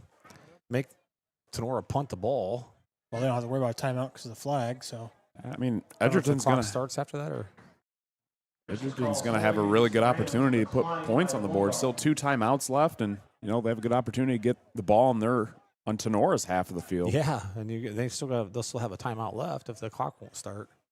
Farrell slipped all the way back to the 14-yard line. Huge loss. Yeah, because 3rd and 30 now. now Edgerton burns the timeout. Yeah, because I wasn't sure if the clock would start after Yeah. timeout or not. But Yep. So 1 timeout. I mean, you get the ball on Tenora's half of the field, and Edgerton's been electric tonight. So 4th and forever for the Rams offense, and the Bulldogs will obviously look to apply pressure to Parker Hancock. But guys, going back to Edgerton here, this field looks spectacular. The Edgerton grounds crew did a fantastic job with the Bulldog out there in the center at the 50. You can see that. Looks great. They painted the end zones here tonight. It almost looks like a college field here tonight as Logan zooms in on the Bulldog here. And look at the colored end zones with Edgerton and Bulldogs in the end zone. Just amazing. I mean, just the football Oh, culture my here. word. I mean, the it's doghouse they come running through phenomenal. down the hill.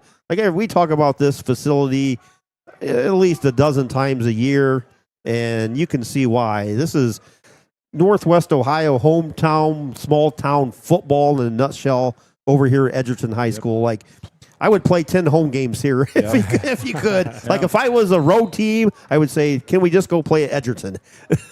I mean, we've all said it. This is probably our favorite place Oh, in the by GMC far. and one of the top in Northwest Ohio. Hancock has his heels on the goal line. Parker gets it out of there, barely. High kick, hits at the 47, picked up by Sanchez at the 50, slips and falls. We've seen a ton of guys slip and fall tonight. So Edgerton will take over at the Tinora 46-yard line. Now, if this was the pros or college, we'd have a trainer over here screwing out cleats and putting longer cleats in.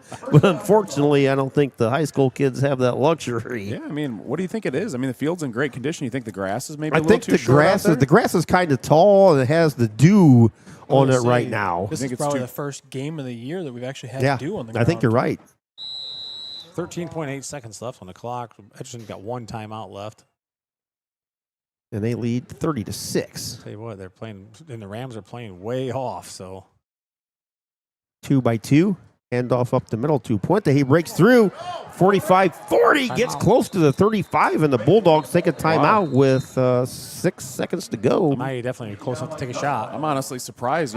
Edgerton played it conservative there, Yeah. and they're probably playing to run out the clock. But they picked up that big chunk. Now they have a good shot at throwing it up in the end zone and coming up with 6. I would assume Baker's got the arm to get it into the end zone. Oh, yeah. And you got height out there with Kellen Sanchez, Carter Gibson, and Parker Eldon. Looks like they're debating whether to. Yeah, there they go. They gave it to first down. Gibson's 6 foot. Yeah, I don't know. I mean, you think they throw it up in the end zone, or they run a little bit of trickery here? We've kind of seen a little bit of everything out of their offense tonight. I mean, it wouldn't surprise me if they Not do one bit. throw a curveball here in the mix on the offense. Parker Eldon 6'2". Bulldogs break the huddle, probably be the final play of the half. Ball's officially spotted down at the Tinora 36, and we've definitely seen that Maddox Baker has the legs and the arms tonight. Man in motion. Sanchez goes near side to far side. Baker looks out, flag comes flying in, pass. Ooh, Wow. 3.3 seconds left. Quick out. There's a flag on the play, but a quick out to Carter It's Gibson. going to be on the Bulldogs. Caught it Like. to 25. That was a nice play by Edgerton. Unfortunately, there's a hold in the backfield that's going to negate that. I don't know if Maddox has the arm to throw it in the end zone now, but we're going to find out. That's going to put the ball back close to the 50-yard line. So Baker officially at the 46, 47, 46. So Baker's going to have to throw the ball at least 50-plus yards in the air to get it to the end zone. I like the play call from an offensive perspective. Try to cut the field in half there, and to have the faith in your quarterback and receiver to get that ball out and get it, down or stop the clock in under 6 seconds is pretty impressive. So this will be the final play of the half. Baker shouting out the signals, takes the snap, looks, going to tuck it and run. Baker, 40, 35, 30. Baker still on his feet, 20, 15. Tackled out of bounds at about the 7-yard line. Maddox Baker with about a 40-yard run to end the half just to add more stats to his first half total. End of the half. Edgerton 30, Tinora 6. We'll take a brief break as you see the fog kind of setting in over there. And the far side here at Stauffer Field. It's going to be like the Fog Bowl from the Chicago Bears and Eagles game decades ago. But we'll be back after this timeout or two here on Tinora Rams Live. BSN Sports, the recognized leader in team athletic gear. BSN forms partnerships with educators, coaches, and students to build school pride, student engagement, and community spirit. Our partnerships give you access to the most brand names in the industry with all of the hottest products at the best prices. From Nike to Wilson to Under Armour, we can customize any team needs. Since 1972, BSN Sports has brought you the brands that make you untouchable on the field, the court, or anywhere else you play your sport. Contact BSN local sports rep Jim Garris for any of your sports needs at 419-576-8940. Are you ready to find your dream home in Northwest Ohio? Or maybe you're looking to sell and get the best value for your property? Then you need to call Matt Yost of Remax Realty in Defiance. For more than 20 years, Matt has been the #1 sales agent in Defiance, consistently helping his clients achieve their real estate goals. A 6-time winner of the prestigious Remax Platinum Club Award, Matt has proven his dedication to buyers and sellers alike. With 23 years of experience serving Napoleon and Bryan, as well as Paulding and Defiance counties, Matt Yost knows the market inside and out, and he's ready to put his expertise to work for you to make your property search or sale a smooth and successful one. Don't settle for less. Contact the leading agent in the area. Call Matt Yost at Remax Realty at 419-784-3070 or reach him directly at 419-438-0790 and let Matt help make your next move a success. Looking for an auto body shop with highly skilled technicians and the most advanced equipment in the industry? Then Bat Stevens Body Shop is the right place for you. Bat Stevens will provide you with fine workmanship at a fair price. Our skilled professionals are committed to providing a quality and safe repair on every job like your life depends on it, because it truly does. Bat Stevens is an ICAR Gold Class collision repair shop, ASE Blue Seal of Excellence business, and the area's #1 body shop voted on by Crescent News readers. Located in downtown Jewell, Ohio. Give us a call today at 419-497-3111 to schedule your free estimate today. Bat Stevens Body Shop says good luck to all Tinora Ram athletic teams, and go Rams. The winery at Harvest Moon Golf Course, the old St. Mike's, sits on 110 acres at the corner of Micus and Domersville Roads in Defiance. It has become the new go-to spot after the game. Harvest Moon is open for all after-game gatherings, whether it's football, basketball, volleyball, or track. They're just 1 mile down the road and ready to serve the community after events. They offer assorted flatbreads, quesadillas, loaded kettle chips, various dips, and a meat and cheese tray. A full bar and non-alcoholic drinks are also available. Harvest Moon is very family-friendly. Stop by after the game on Friday night for fun, bring your friends, and make a new tradition. For more info, call 419-219-0007 or visit their website at thecompound.com. Click on Winery Events for all the upcoming fun. Give something new a try. Head out to Harvest Moon for all the fun after the game. Brothers Time. Welcome back to Edgerton here at Stauffer Field at beautiful Edgerton High School. The Edgerton Bulldogs lead the Tinora Rams at the half by a score of 30-6. Looking at the first half scoring on your BSN Sports halftime show, Bulldogs wasted little time getting things going. Mason Eldon hauled in a 22-yard pass for Maddox Baker, 8:43 to go in the opening quarter. And Parker Eldon's extra point gave Edgerton a 7-0 lead. They came right back on their next possession, 3:34 to go in the first quarter. Kalen Sanchez with a 5-yard, basically kind of like an option pass out of the backfield, took it in for a score. Eldon's extra point made it 14-0. And then next possession for Edgerton. 3 possessions, 3 scores for the Bulldogs. 35 seconds to go in the first. Maddox Baker with a 6-yard touchdown run. Eldon's extra point made it 21-6. Rams finally got on the board. First play of the second quarter. Owen Reynolds hauled in a 18-yard touchdown pass from Owen Farrell. That is Reynolds' 10th of the season. The extra point was blocked by Edgerton, and the Bulldogs led 21-6. 2:40 to go in the half. Rams backed up to their own 1-inch line. Nice pass play out of the end zone to Dylan Shively for about 40 yards. Unfortunately, there was a hold in the end zone on the Rams offense, which resulted in a safety for Edgerton. They led 23-6. And on the safety, the Rams had to kick to Edgerton. Bulldogs marched it right down the field, and with 47 seconds to go, Maddox Baker with a 1-yard touchdown run. Parker Eldon's extra point made it 30-6, which is where we are at the half. Looking at the total yardage, 24 plays for 100 and total 1 yards for Tinora. Rams have 98 yards passing, 3 yards rushing. The Bulldogs, now we see why they're one of the most electric offenses in the GMC and in Northwest Ohio. 46 plays, 372 yards. Maddox Baker, 15-22 for 169 yards, 2 touchdowns. Bulldogs have 24 rushes for 203 yards. And in the first half, guys, it was all Maddox Baker. He had 13 carries for 115 yards as well, but Edgerton is showing why they're one of the top teams in the conference and in the area, at least offensively. Yeah, I mean, it's been all Edgerton in the first half here tonight. You know, it's been the Maddox Baker show, you know, making plays like Patrick Mahomes, and, you know, those big plays have just been tearing up Tinora, you know.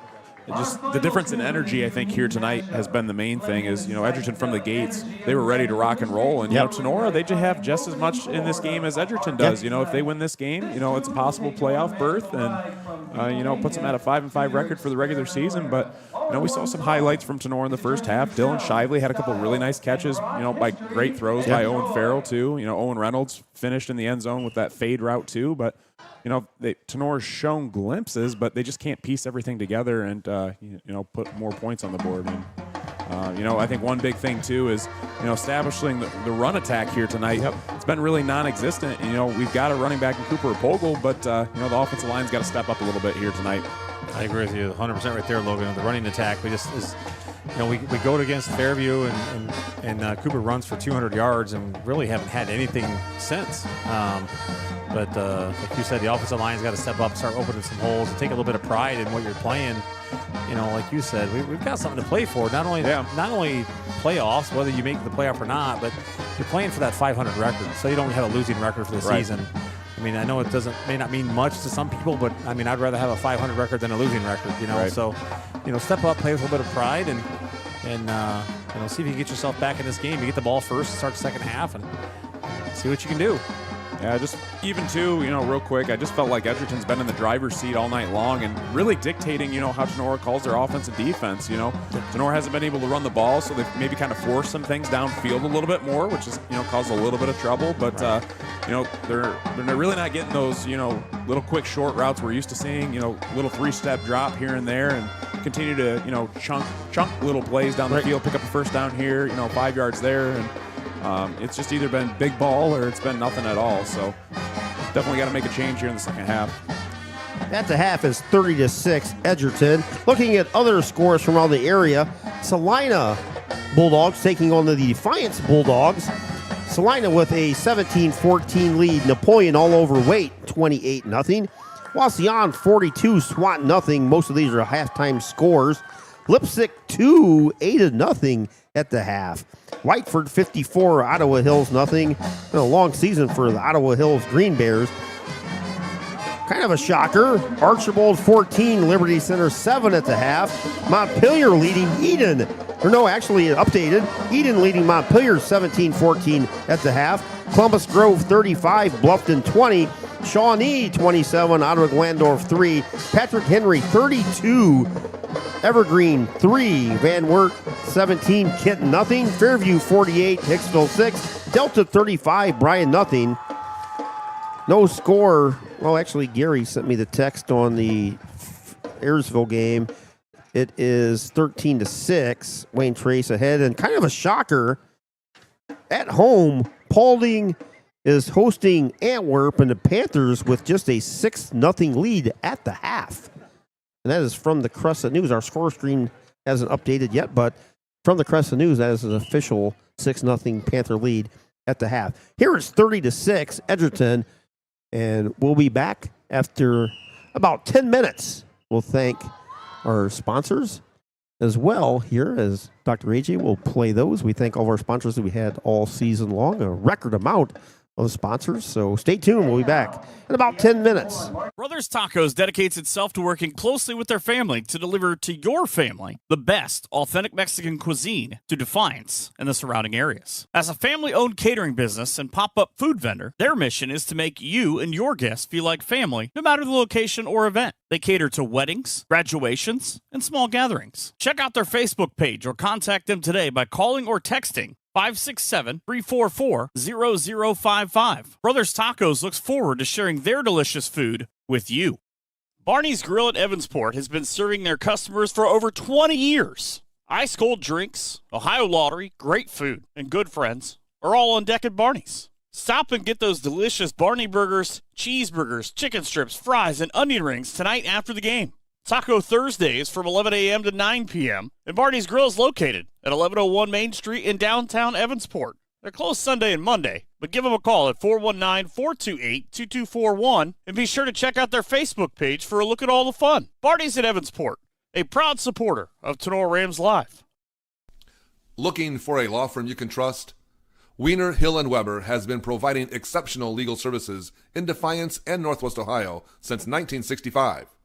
With a strong reputation for integrity, advocacy, and understanding, we are dedicated to serving you and your legal needs, whether it's personal, business, or anything in between.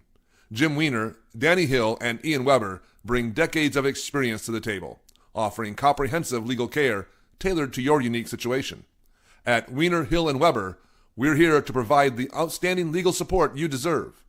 Ready to get the help you need? Call us today at 419-782-3010 or visit wienerlawoffice.com. Wiener, Hill & Weber, proudly supporting the Tinora Rams and our community every step of the way.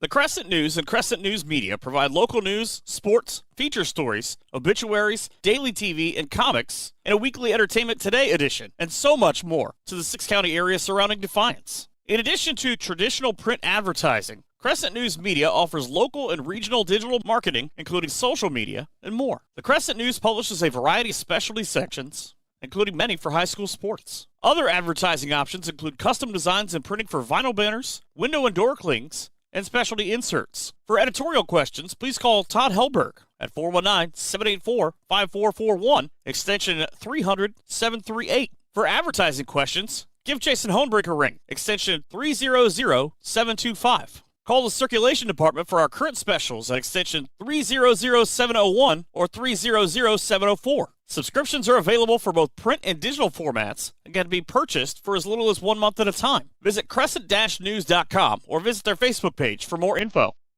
Buckeye Aerial Ag is the next generation of crop maintenance. Buckeye Aerial Ag offers a custom spray drone service for applying pesticides, herbicides, and fertilizers to area crops. They use a high-precision GPS and flight path planning to target chemicals only where needed, reducing off-target drift and chemical waste. Buckeye Aerial Ag can spread over crops on all current standing corn and soybean fields. Give Sean a call at 419-439-2255. Check out their Facebook page and their excellent videos of the drone in action in the area fields. Tinora alum Sean Hammonds and Buckeye Aerial Ag say go Rams. Northwest Ohio Sports is the place for sports rankings, news, scores, podcasts, and more for area athletics. Check them out at Northwest Ohio Sports on Twitter, Instagram, and Facebook. Hey you! Are you tired of staring at the same dingy colors at your home or business? Prosperity Painting is here to help change that. Prosperity Painting is a local painting contractor specializing in interior and exterior painting for residential and commercial homes and buildings. No job is too big. No job is too small for Prosperity Painting. Everything from painting, staining, epoxy floors, and wallpaper removal. Prosperity Painting is here to brighten up your life. They will make your old look new again. Check out Prosperity Painting and its amazing portfolio of work on their Facebook page. And be sure to give Mike a call for a quote at 419-789-0939. Prosperity Painting says, Go Rams!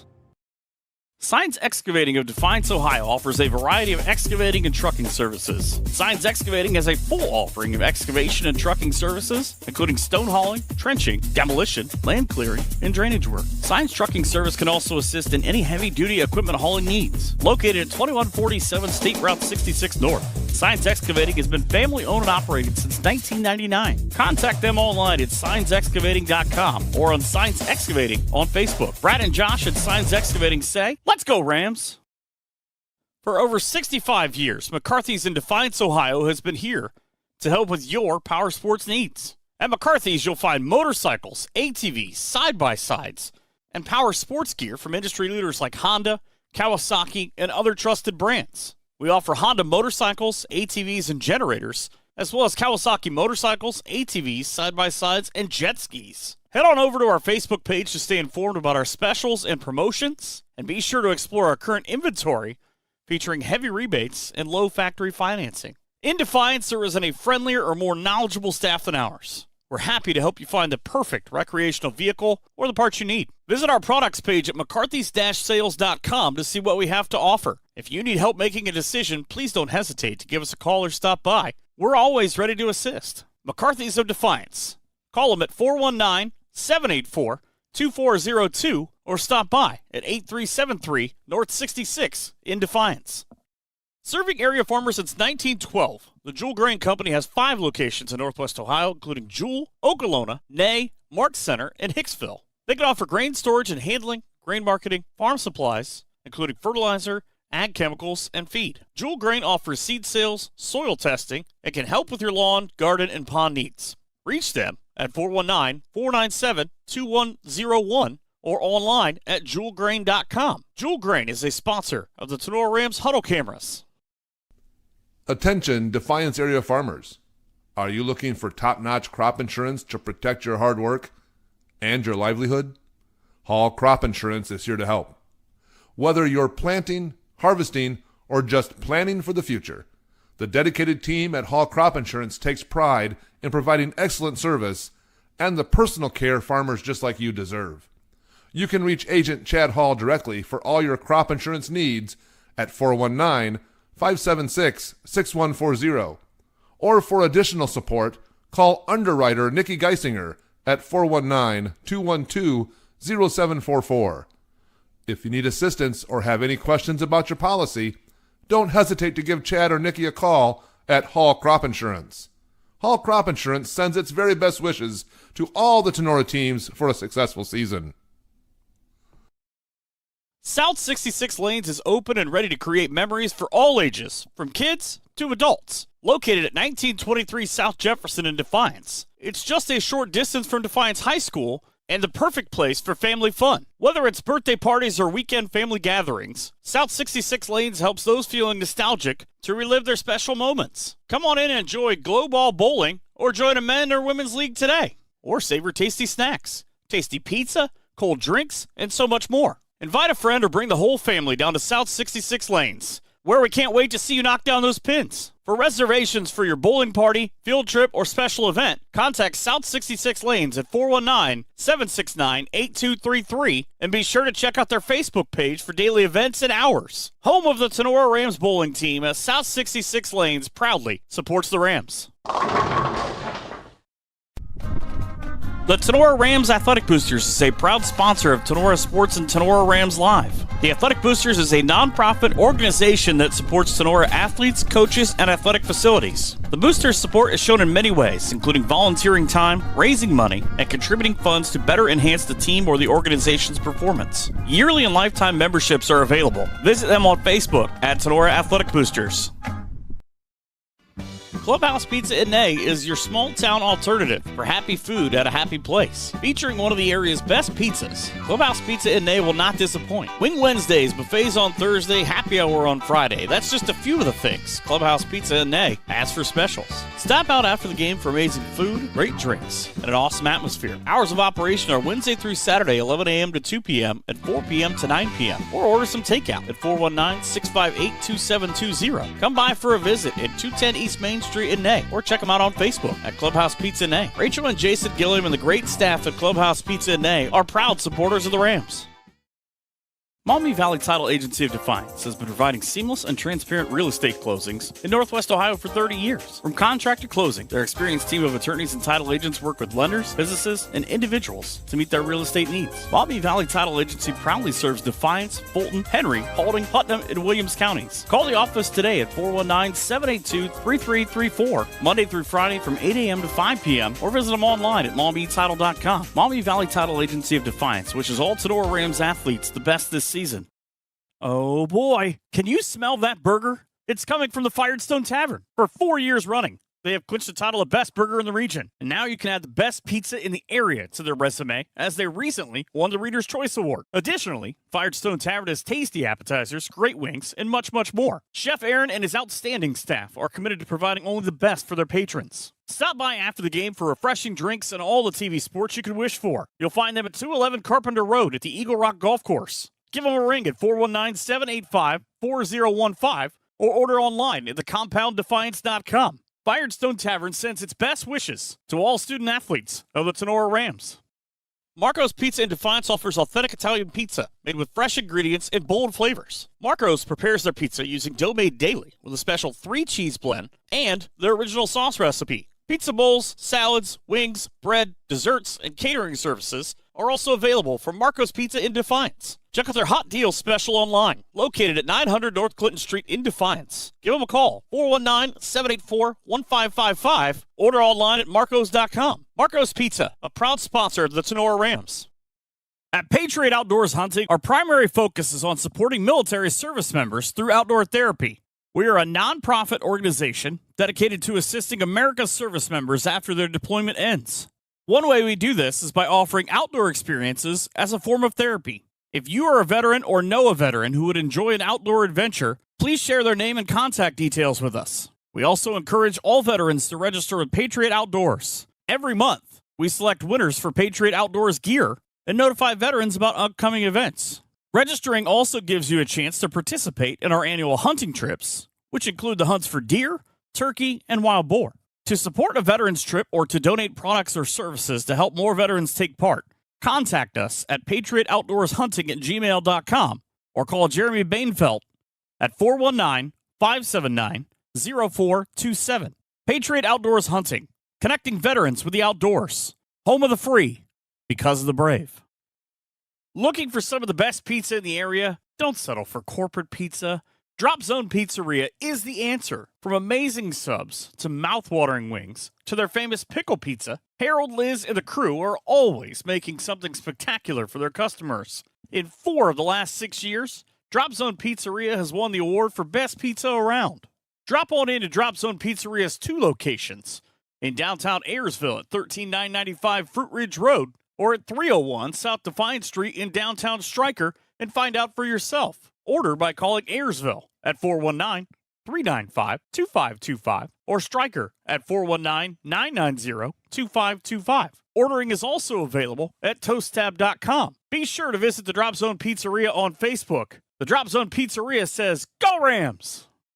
When you need a plumber to address your plumbing repairs and installs precisely and quickly, you call Holbrook Plumbing. No job is too small. We offer fast and reliable solutions for common plumbing issues that range from leaky faucets to clogged sewers and water pipes to broken water heaters. Our specialists will inspect every facet of your home to ensure your plumbing systems run optimally. Holbrook Plumbing installs sump pumps and cleans pipes and performs every repair you need.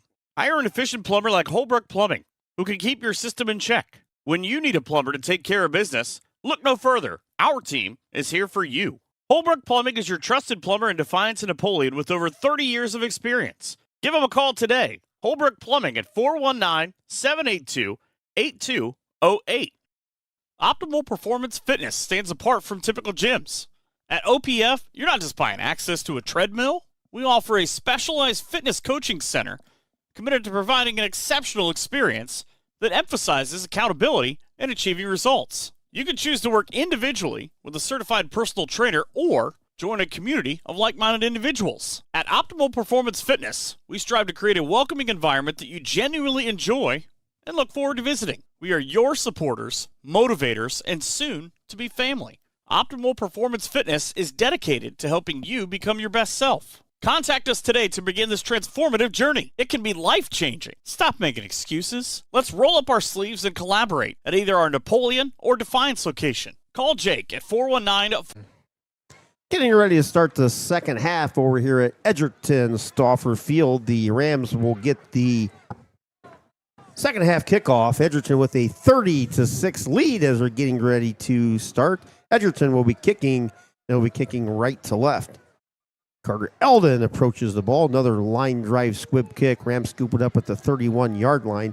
Straight ahead across the 35 to the 40. I think it was Bryce Signs again.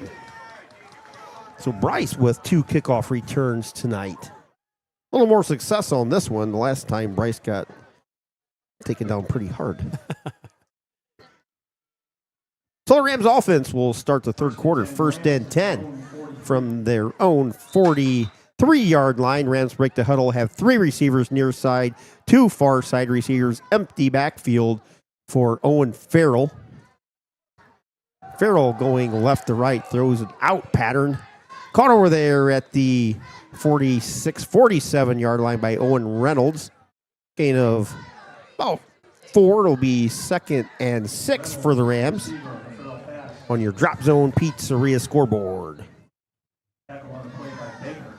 Thanks, everybody, for joining us on this Friday night. Keith Brown, Coach Fairchild, Dr. AJ, Dr. Logan, and Mr. Jason DeWeiss with you for the final time this season. More than likely, we're on this Friday night, week number 10.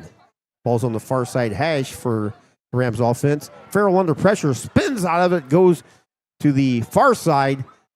Acts like he's going to go out of bounds. Gets across the 50s. He's hit right at the sticks. He's going to be close to a Tinora first down, and the far side ref says, move those chains. Move the chains. So Nice spin move. nice run by Owen Farrell there. Got hit right at the end by Caden Sinclair, but enough for a Hall Crop Insurance first down inside Edgerton's territory at the Bulldog 46-yard line. And Logan, like you mentioned at halftime, the Rams have literally just scrapped the run game altogether. They're not even trying anymore. Right. So Yeah, right this- here, they're going 5 wide. So there's a couple series at Ayersville as well. Just scrap the run game altogether. Farrell takes a snap, feels the pressure, throws it on the sideline. Owen Reynolds with a catch at about Got the his feet in. 40. Wow. Fantastic catch by the sophomore Owen Reynolds. Wow. Yeah, again, Edgerton's kind of playing off coverage a little bit and runs a little curl route along the sideline, and Reynolds is able to come up with another 5-6 yard pickup. Just underway here in the third quarter. Gain of 6 on the play. It's going to be 2nd and 4. 11-11 to go in the third quarter. 30-6. Bulldogs with the lead as the ball's touching the 40-yard line. 3 receivers near side. 2 far side receivers. Empty backfield again as Farrell's in the shotgun for the Tinora offense. Bulldogs on the blitz. Farrell fires it out in the flat. Flags go flying. Caught by Liam Bainfeld out of the backfield. He has enough for a first down where he slips and falls out of bounds at the 35. More than likely will be a hold on the Tinora offensive line. As Bainfeld slipped, that's about the 10th guy we've seen slip tonight. Official's call is holding against the Rams. It is a hold on the Rams, which will negate the first down. Back the Rams up to the 50-yard line. Guys, I'm going to say it again. Schinniger needs to get involved in this game. He's coming across the middle. He's open, but Farrell's not even looking at him. It doesn't look like he came across there. He kind of bumped into the linebacker, but then broke free coming across. He's open, and he's got speed.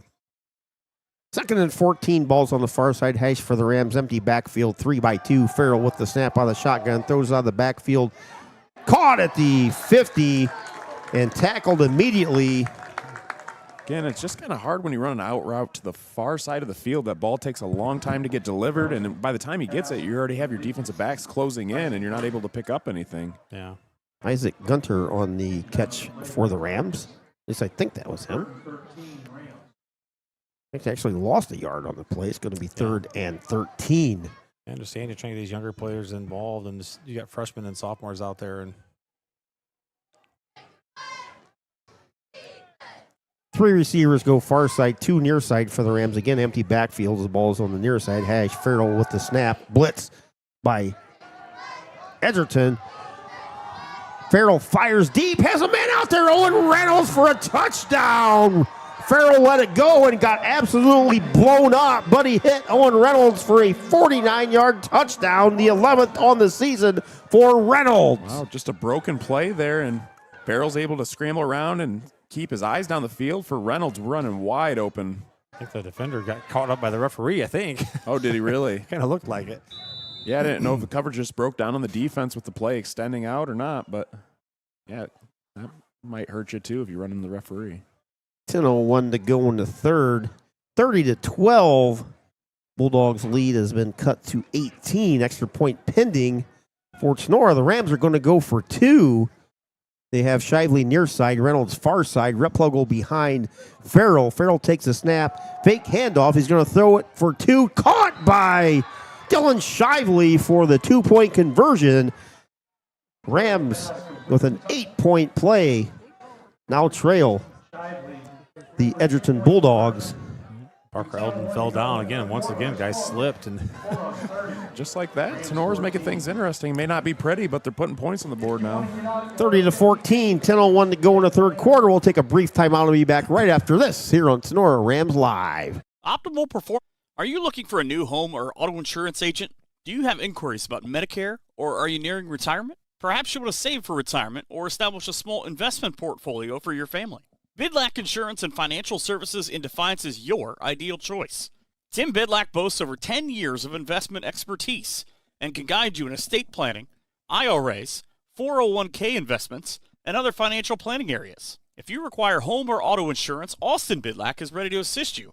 At Bidlack Insurance and Financial Services, Tim and Austin will collaborate with you to guarantee your home, auto, or business is thoroughly protected. Bidlack Insurance and Financial Services is situated at 912 East 2nd Street in Defiance. Contact Tim or Austin at 419-438-0023 today for a complimentary quote.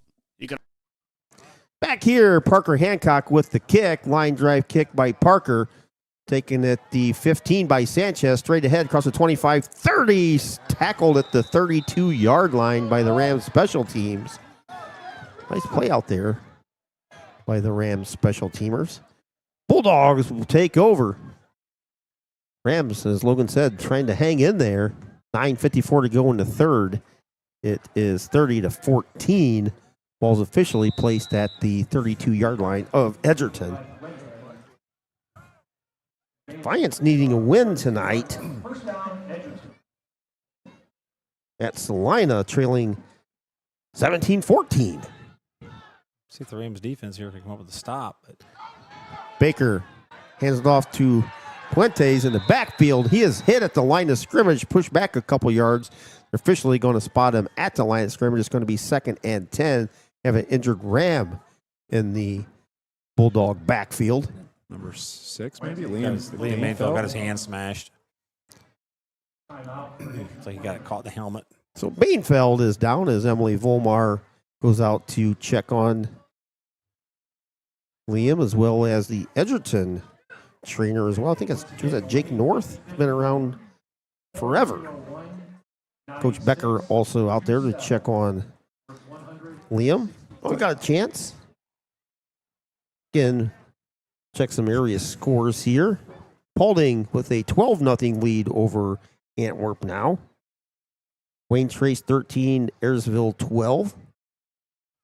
Montpelier and Eden with a 30-14 lead now over Montpelier. And Liberty Center has taken a 17-14 lead at Archibald. Columbus Grove 35, Bluffton 20.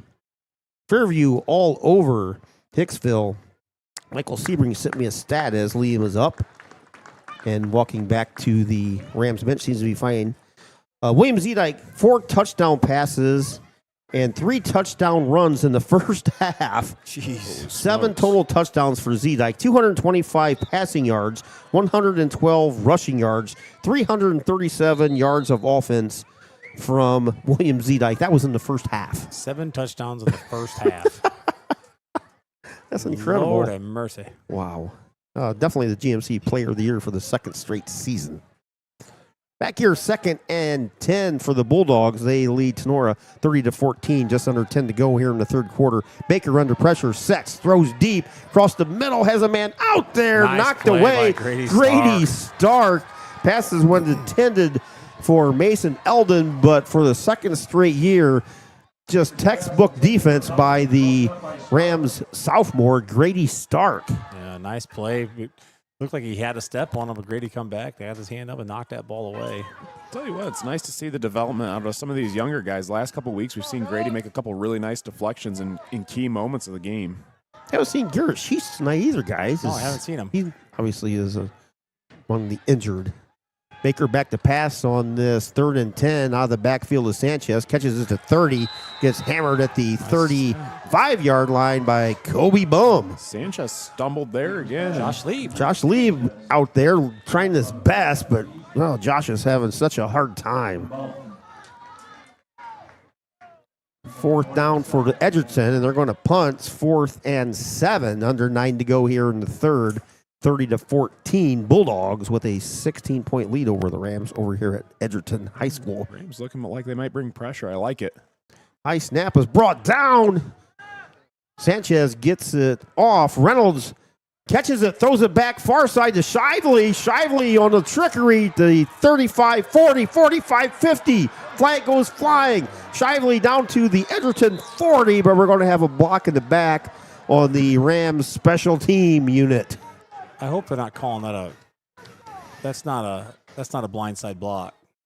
No, I hope he's that's got not a what body they're- in front of him, but that's kind of what it looked like where the flag was thrown. Yeah, because I'm going to say he got his body up, got his hands up, and as long as your hands up first. Guys, that's the second time I've seen that out of Tinora in the Oh, last no. handful of years. That was not a blindside block, and it was not a block in the back.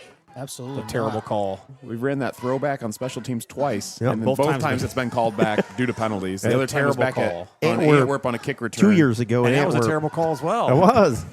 They made sure they definitely laterals this time. It was about a 7-yard lateral behind the line of scrimmage. So the penalty brings the ball back all the way to the Tinora 32-yard line. 1st and 10 for the Rams. They trail 30-14 here early third quarter. Pass on the far side, hauled in over there by Guys, I'm telling you guys, Reynolds. They have to get Schiniger involved in this game. If they don't, they're not going to win this game. Schiniger is running wide open, and he's not even looking at him.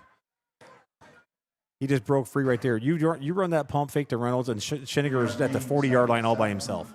Yeah, and you can kind of tell on the defense for Edgerton, they're keying in a little bit more on Reynolds because Reynolds has obviously been the top target for Tinora all night long.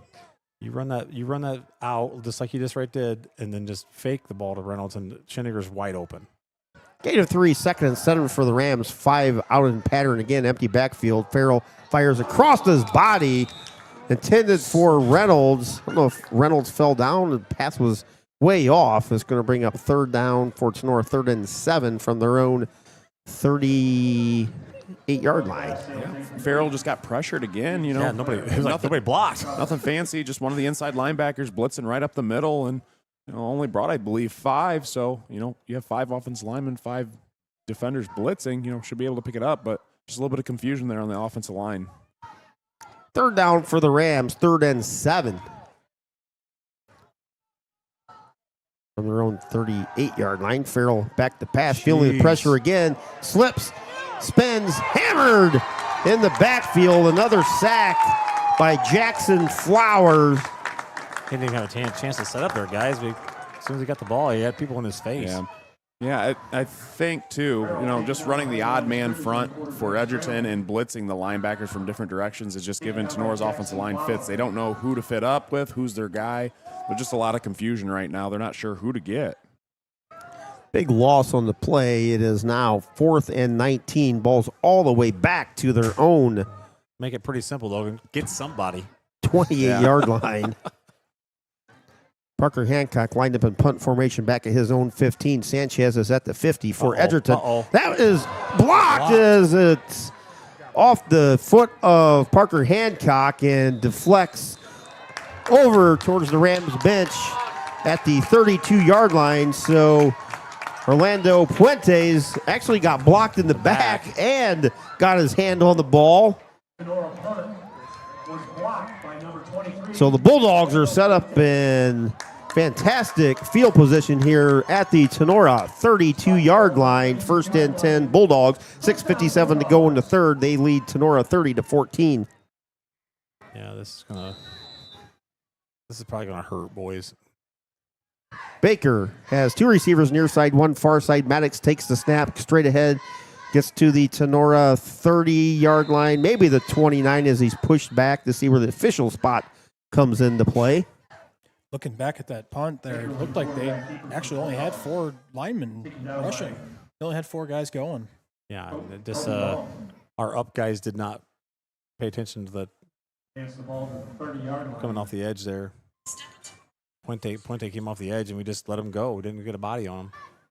2nd and 8 for the Bulldogs. 6:25 and rolling on your Drop Zone Pizzeria scoreboard. Rams trail by 16 midway through the third. 3 receivers near side, 1 far side. Baker out of the backfield. Fires it to Sanchez. Catches it at the 30-yard line. He's pushed back.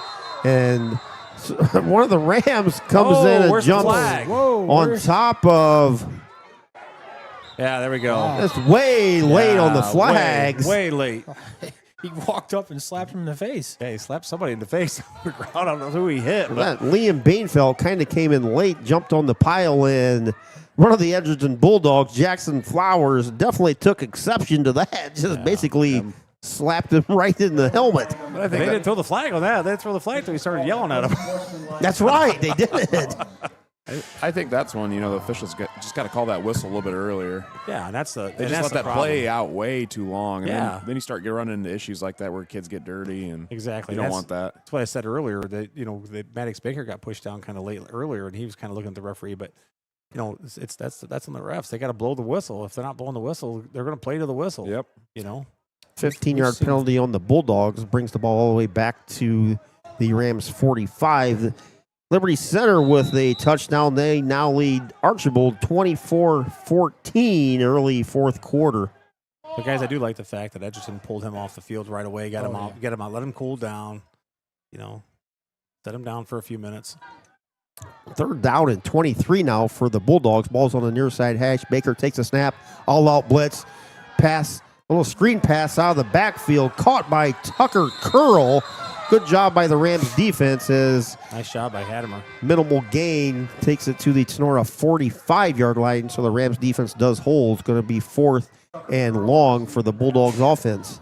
Hattemer was out there one-on-one, made a nice tackle there to keep him getting free.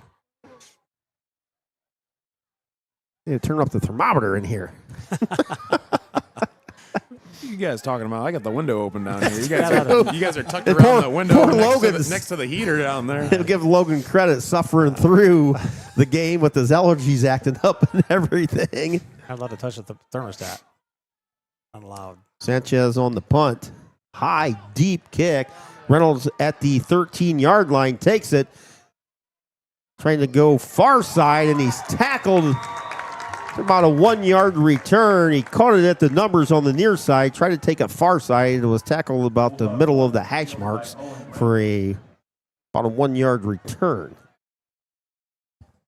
So the Rams offense will take over 1st and 10. 5:05 to go here in the third. 30-14. Edgerton with 21 first quarter points. And that has stood up thus far.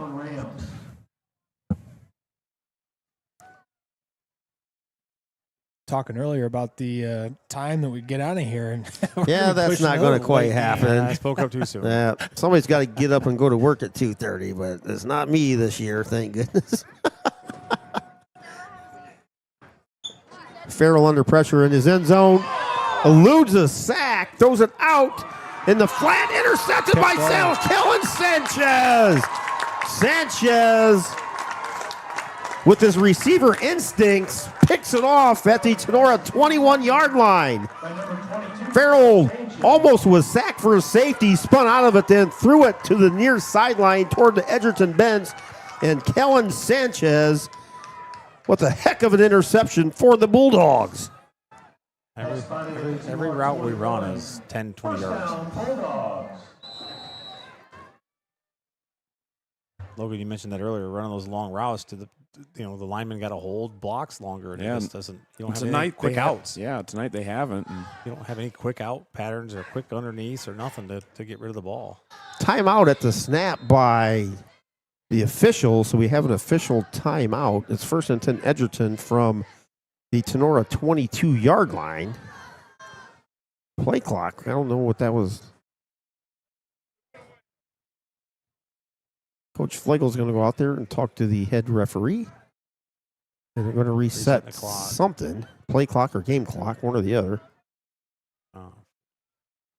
They're motioning up here for something. Game clock's at 4:08 here in the third. It's 30-14 Edgerton over here on this Friday night. Yeah, Tony, you're kind of talking on the offensive side of things. Obviously Farrell gave up the interception, but, if you're dropping back, throwing those big balls and, you haven't had time to sit back there with the offensive line not able to hold up. Right. You got to get back to some of those shorter throws. Baker on the near side hash takes a snap. He's going to go over the right side, plows into one of his offensive linemen, gets down to close to the 15-yard line, gain of about 6, maybe 7. Guys, at this point for Edgerton, you've got the game kind of in hand. It's not over, but you're controlling the game right now. Yeah. All you're worried about right now is keeping everybody healthy. Yeah. For next week. And you see Edgerton really slowing things down here, kind of going more into a 4-minute offense. Beginning of the game, real hurry up, high tempo. Now they're kind of taking their sweet time with things. 2nd and 6 for Edgerton from the Tinora 16-yard line. Baker under pressure. Flush, throws it in the end zone. Has a man out there. Knocked away. Parker Hancock on the coverage. Intended for Parker Eldon. Parker Eldon, yes. Nice defense by 74 out there. Parker with the 74 jersey on, playing quarterback today. A nice play because I think Eldon had that and Parker knocked it away. Most athletic, 74-looking safety I've ever seen. Oh, man. Parker's done a great job this senior season for not playing football for 3 seasons. True team player. Absolutely. 3rd down for Edgerton, 3rd and 6 from the Rams 17, 3:48 to go. Now we have a timeout. Coach Flegel asked for a timeout. And we'll take a timeout here on Tinora Rams Live, 3:48 to go in the third. Edgerton by 16 on your Drop Zone Pizzeria scoreboard. Ladies, are you looking for a new hairstyle? What about some new fancy nails? Jenny Bidlack and her fantastic crew at Cut and Polish Salon of Defiance is your local salon to get you all fancied up. Cut and Polish Salon offers a vast range of fantastic services, including haircuts, highlights, coloring, waxing, manicures, and pedicures. Please schedule a visit at their fun, relaxing salon where you are their number one priority. Cut and Polish Hair and Nail Salon is located at 413 Hopkins Street in Defiance. Book your appointment today by calling 419-576-5087 or simply visit their Facebook page for online booking. Cut and Polish Salon owner Jenny Bidlack and her staff say, "Go Rams!" The Fort County Career Center offers experience-based education to prepare students for success. Back at Stauffer Field after the Bulldogs timeouts, 3rd and 6 here for Edgerton and Maddox Baker from the Tinora 17. 3:48 to go. Edgerton with a 30-14 lead. Baker takes a snap, looks in the end zone under pressure, going to tuck it and run. Close to the first down, lunges for it, and he may have it. Maddox Baker couldn't find a receiver, so using his legs, took off towards the sticks on the far sideline, and he's close. They just about a half a yard, quarter yard short. It's going to be 4th and inches for the Bulldogs. Kobe Bum making a nice job getting over there and making that tackle. Baker approaching 140 yards on the ground tonight. Takes the snap and false start. That went from 4th and inches to 4th and 5 now. I was going to say just before that, Edgerton's been living in that inches category. Yeah, they have all night. Times. Baker was frustrated as he kind of chucked the ball towards the offensive line. Not really in their direction, just in frustration. Tell you what, things are really cooling off. You can start to see the breath of the players and coming off their skin too. Getting chilly out. Baker with the snap from the shotgun on this 4th down, throws it in the corner of the end zone. Sanchez is out there, catches it for a touchdown. No, he dropped it. Dropped it right to his hands. Wow. The Rams ball. Baker's pass. Nice attempt by Kellen Sanchez. So the Rams defense does hold. 4th down, Rams take over. 1st and 10 from their own 17. Just under 3 to go here in the 3rd quarter. Bulldogs 30, Tinora 14 here on your Drop Zone Pizzeria scoreboard. 1st and 10 for the Rams at their own 17. Bulldogs nearing 400 yards of total offense. They have 386. Rams have 159. Owen Farrell, empty backfield again. 5 receivers in set, takes the snap, throws a slant over the middle, intended for Owen Reynolds, throws it behind him as Reynolds tries to stop, but his feet slips out from under him. It'll be 2nd and 10 for the Tinora offense. Dude, I don't know what's going on, man. Everybody's slipping, sliding all over. It's like playing on an ice rink.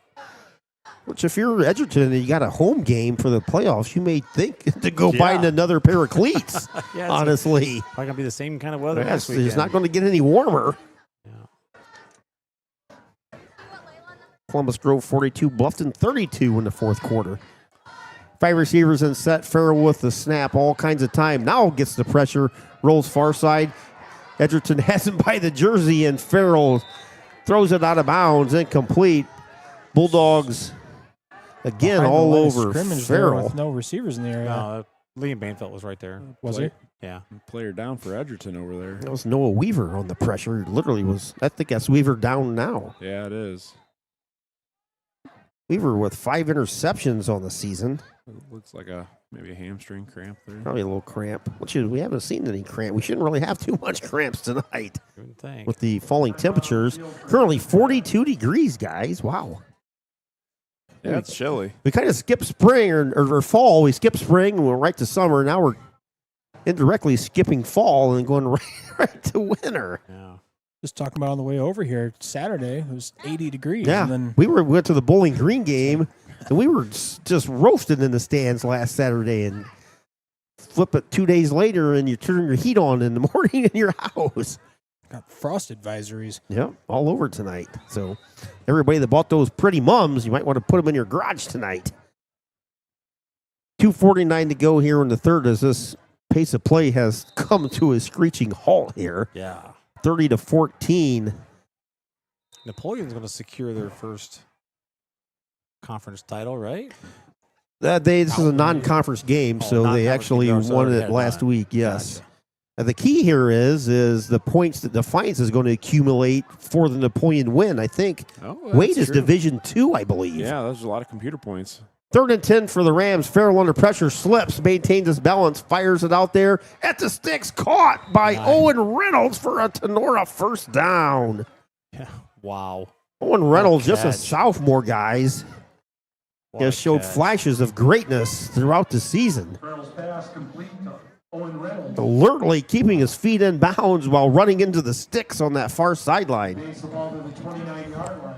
First down, Rams. So the Rams with the Hall Crop Insurance first down.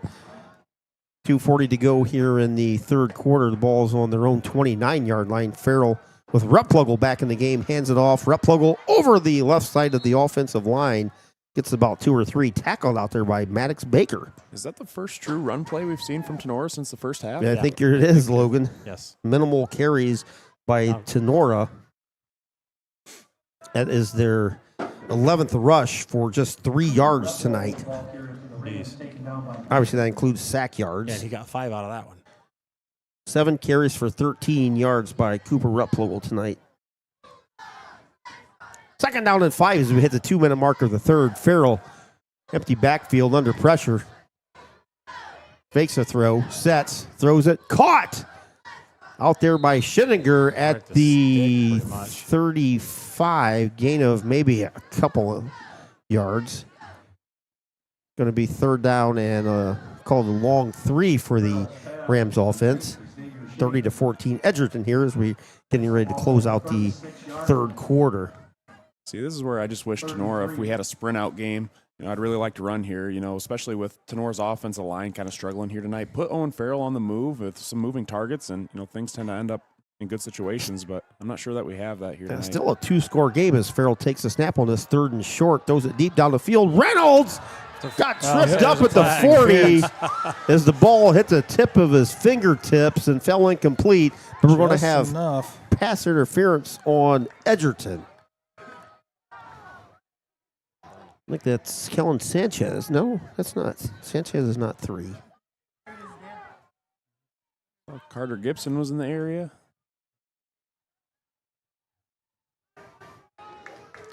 Pass interference on Edgerton will give the Rams a 1st down, and they're going to spot the ball in Edgerton territory at the Bulldogs 49. 1:49 to go here in the 3rd quarter. 30-14. Edgerton over Tinora. As the Rams score here, this could turn into a whole nother ball game. That's a two possession game, which is as much as Tenora's been dominated tonight. 2-point conversion ties the game. Farrell on the snap, flush far side, pass deflected and caught by Schinninger.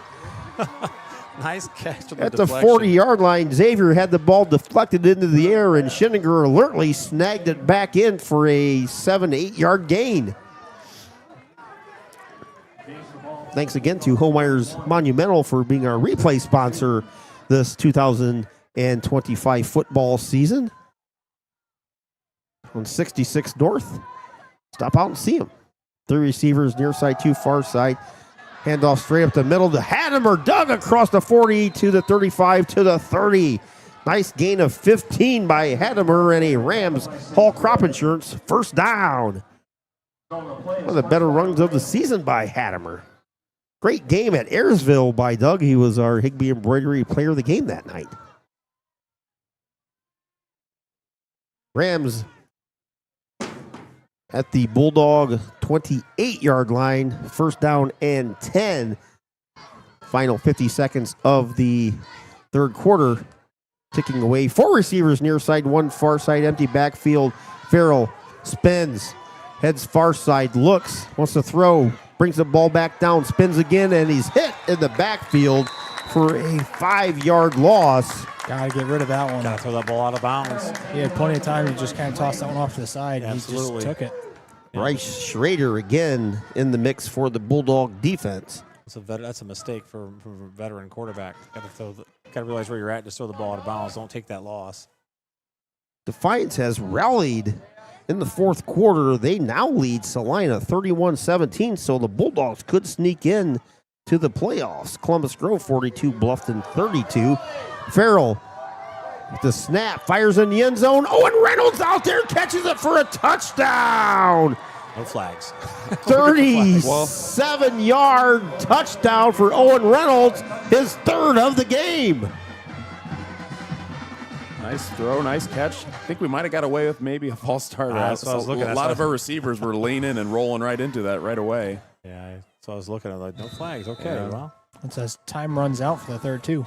That was the final play. We'll have to go for the extra point. 1 second. Officially, no time is left, but when Reynolds crossed the goal line, there was 1 second left, so we'll give him 1 second on the clock here. We're going for 2 here, so. Rams need 2 2-point conversions. High snap. Farrell takes it, throws it out there, has a man caught by Dylan Shively.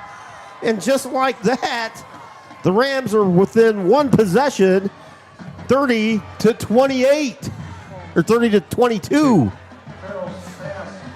So Shively with a 2-point conversion is successful. Don't go anywhere. For all the buddy to the left, we have a full 12 minutes to play.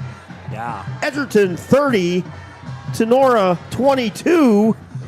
Coming up, the exciting fourth quarter here on Tinora Rams Live. The Four County Career Center offers experience-based education to prepare students for success in college, secondary education, and in various careers. They have partnered with 22 school districts located across 4 Northwest Ohio counties, including Defiance, Fulton, Henry, and Williams, to provide a one-of-a-kind educational experience. High school students have the opportunity to enroll in 30 rewarding career and technical programs in their junior and senior years. The enrollment at Four County Career Center has exceeded 1,000 students and accounts for approximately 28% of the area's juniors and seniors. Four County Career Center also offers a range of adult programming and business services to improve the employability and productivity of the surrounding community. Approximately 2,000 adult students use the school's adult programming each year, which includes programs in health, public safety, industrial training, information technology, and human resources. Interested in a visit or more information? Call them at 419-267-3331 or Back here at Edgerton, Parker Hancock with the kickoff to start the fourth quarter. Rams trail by 8, taken at the 11-yard line by the Bulldogs. Carter Gibson brings it far side to near side, and he is tackled at the 18-yard line. It's good to see. Yeah, nice tackle by Shinniger, run down the field. Rams are seeing a second life here in the fourth quarter. Well, yeah, it says now it changed back to 17-14, so I don't know. Our score stream, at least my score stream's acting a little goofy. It said 31-7. We rely on this as fan input here, so. 17-14 Salina final. So Salina did win Napoleon 17-14. 49-0 final. Apaches 63-6 fourth quarter over Hicksville. Wow. Back here, it's 30-22. Rams have snuck within 8. This is a big defensive stand coming up for the Rams right here. Baker takes the handoff. Direct snap, straight ahead goes Maddox. He's hit at the line of scrimmage. We'll see where they spot it. Maybe got a yard out of the play. Going to be second. Actually got two or 3 yards on the play. Call it 2. Going to be second and 8 for the Bulldogs. Just underway here in the fourth quarter. The Rams have clawed their way back to trail just by 8. Guys, Edgerton went into this like prevent offense. Yeah, they did. And the Rams have taken advantage of it. Yep. They're trying to run the ball, and they're not getting anywhere. And Baker with the snap. He's hit as he throws, and it comes up short. Tried to hit it on the streak out here to Carter Gibson. Dylan Shively with the coverage, but Baker went back to pass and got hit as soon as he released it. Yeah, Tony, I was just about to comment on Edgerton's offense. You know, the first half, they were aggressive. The playbook was wide open. They really clamped things down in the second half, and they've had a lot of drives that have stalled out, and now it's a one-possession game. yeah. We're talking about Edgerton's, going for 500 yards tonight, guys, and they're still at 388.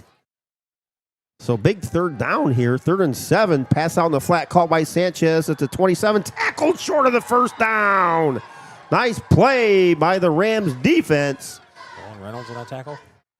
Sanchez with the catch on the far side over there. And the Bulldogs will be forced to punt, so the Rams with a chance to take their tie on this possession. Rams got to be careful here. Stay off the punter.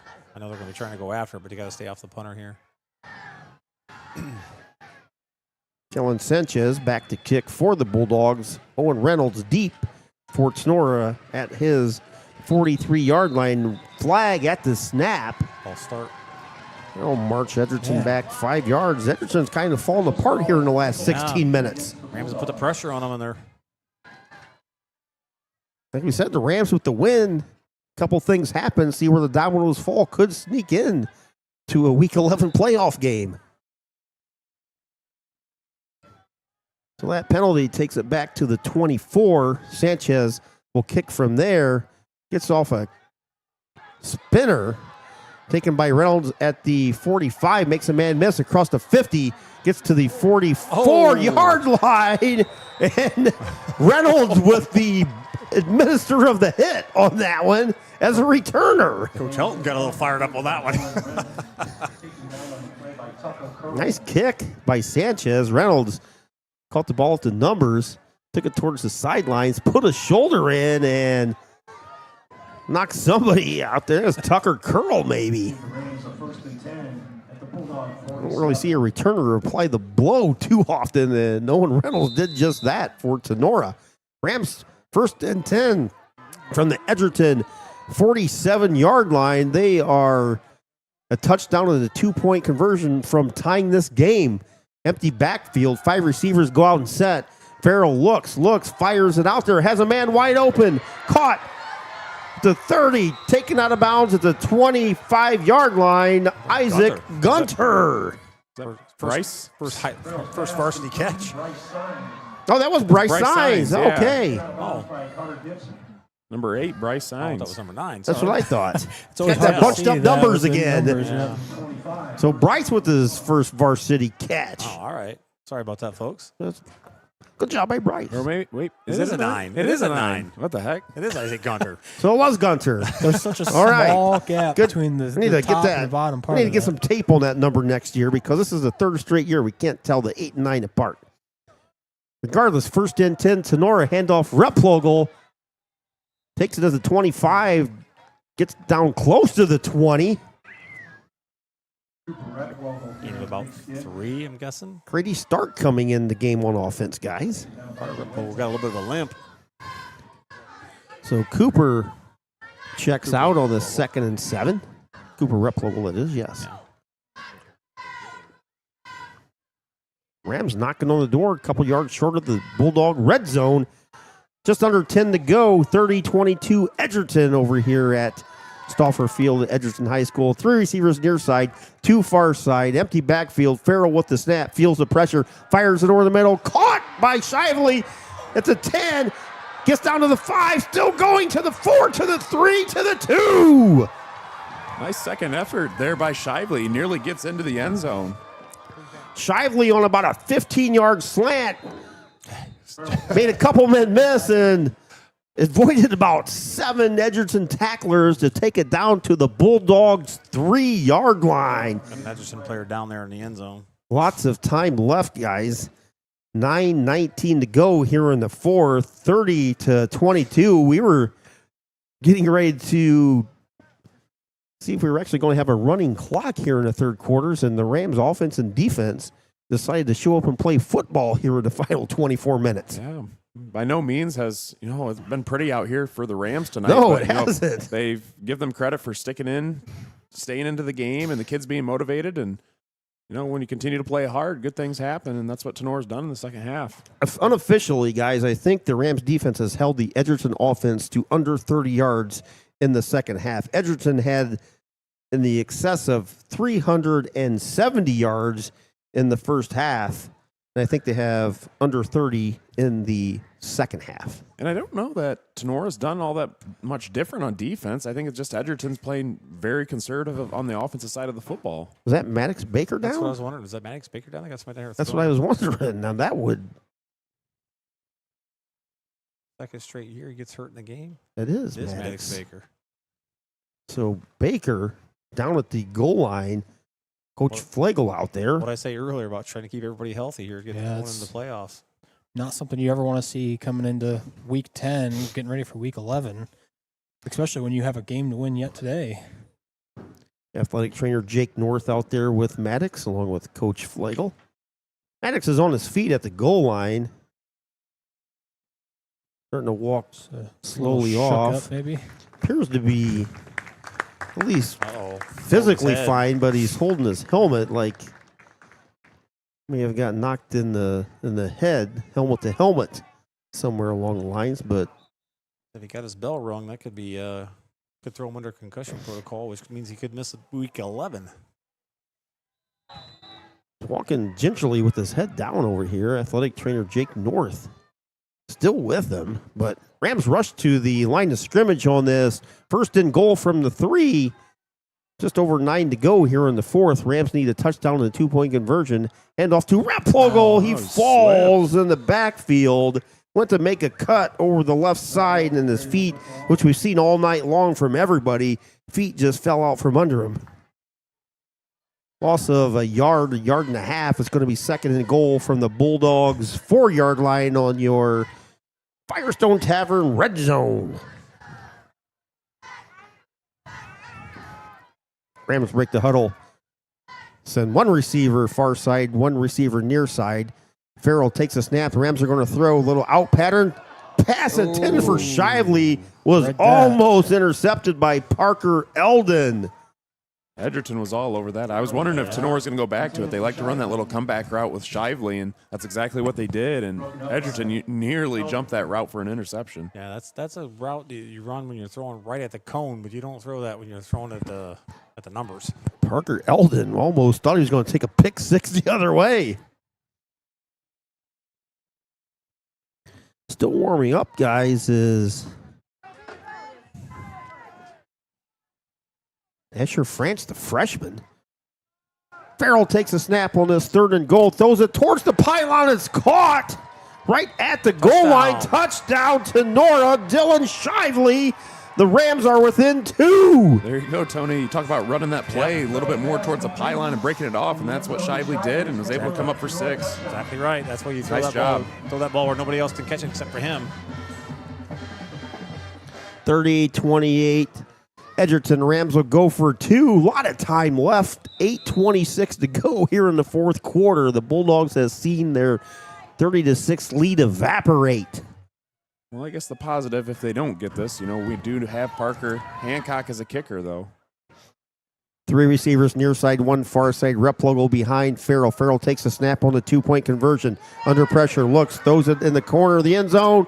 In and out of the arms of the intended receiver out there. Isaac Gunther. Gunther, the intended receiver. Great defense by the Bulldogs, so the 2-point conversion is not successful.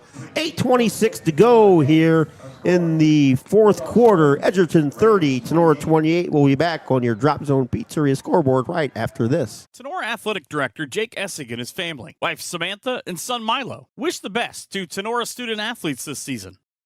Hey, local athletes and sports fans, whether you're on the field, hitting the gym, or cheering from the stands, your body works hard and deserves the best recovery.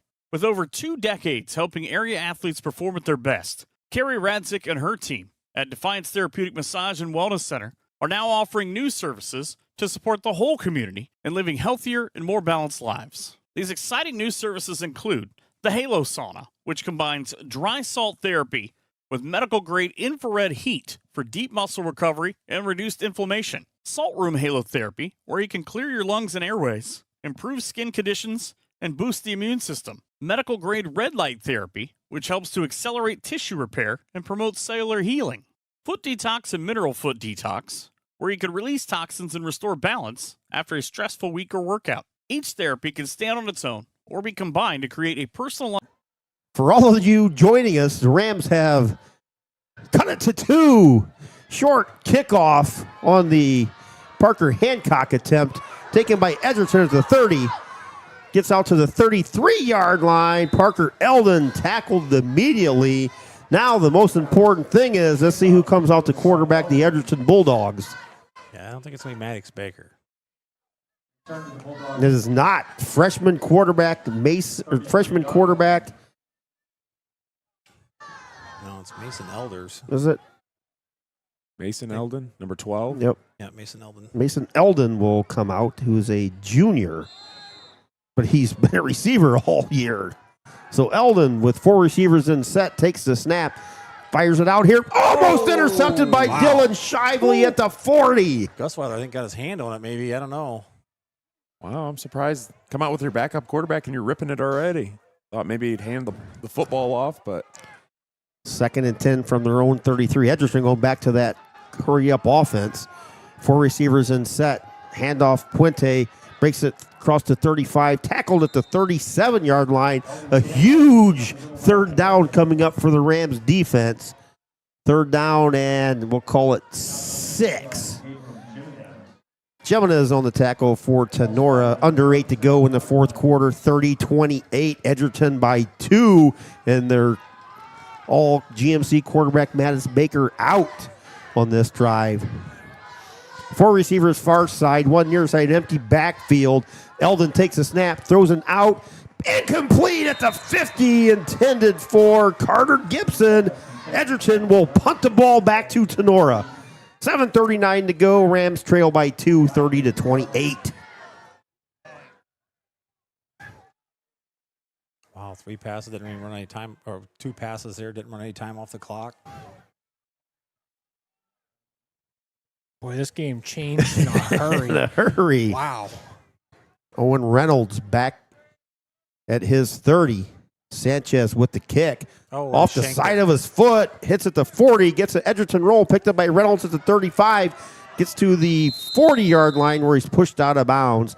See where they officially spotted over there. There's actually no ref over here on the 39. side. Going to put it at the 39-yard line. So the Rams offense, which has been clicking on all cylinders here in the second half, has the ball and a chance to take the lead with 7:30 to go here in the fourth quarter. Kind of watching the wheels fall off here for Edgerton. Just about everything that could go wrong is at this point. Absolutely. Kind of Murphy's Law here. Yes. Well, Rams defense has played fantastic in the second half. Logan mentioned it earlier. The Rams came out a little bit more fired up in the second half, and things have turned around for them. Rep Pluggle in the backfield. Rams have 2-by-2. Farrell takes the snap. Looks, sets himself, feels the pressure, comes near side, now fires it out there, has a man caught at the 45 by Xavier Schiniger. There you go. Called that man Schiniger in the first half. The Rams finally see it and are going to him. That is a gain of about 7. It's going to be second and a long 3. Ball's placed down at the Tinora 46-yard line. As we approach the 7-minute mark, Edgerton 30, Tinora 28. Rams once trailed 30-6 earlier. 3 receivers far side, 1 near side. Rep Pluggle in the backfield. Farrell takes the handoff, gives it to Cooper, straight up the middle, gets across the 50 into Edgerton territory. The pile still churning, and that's enough for a Hall Crop Insurance first down as he's all the way down to the Bulldog 45. Nice hard run. Nice push by the whole line, too, just pushing the pile forward. Officially spotted at the Bulldog 44.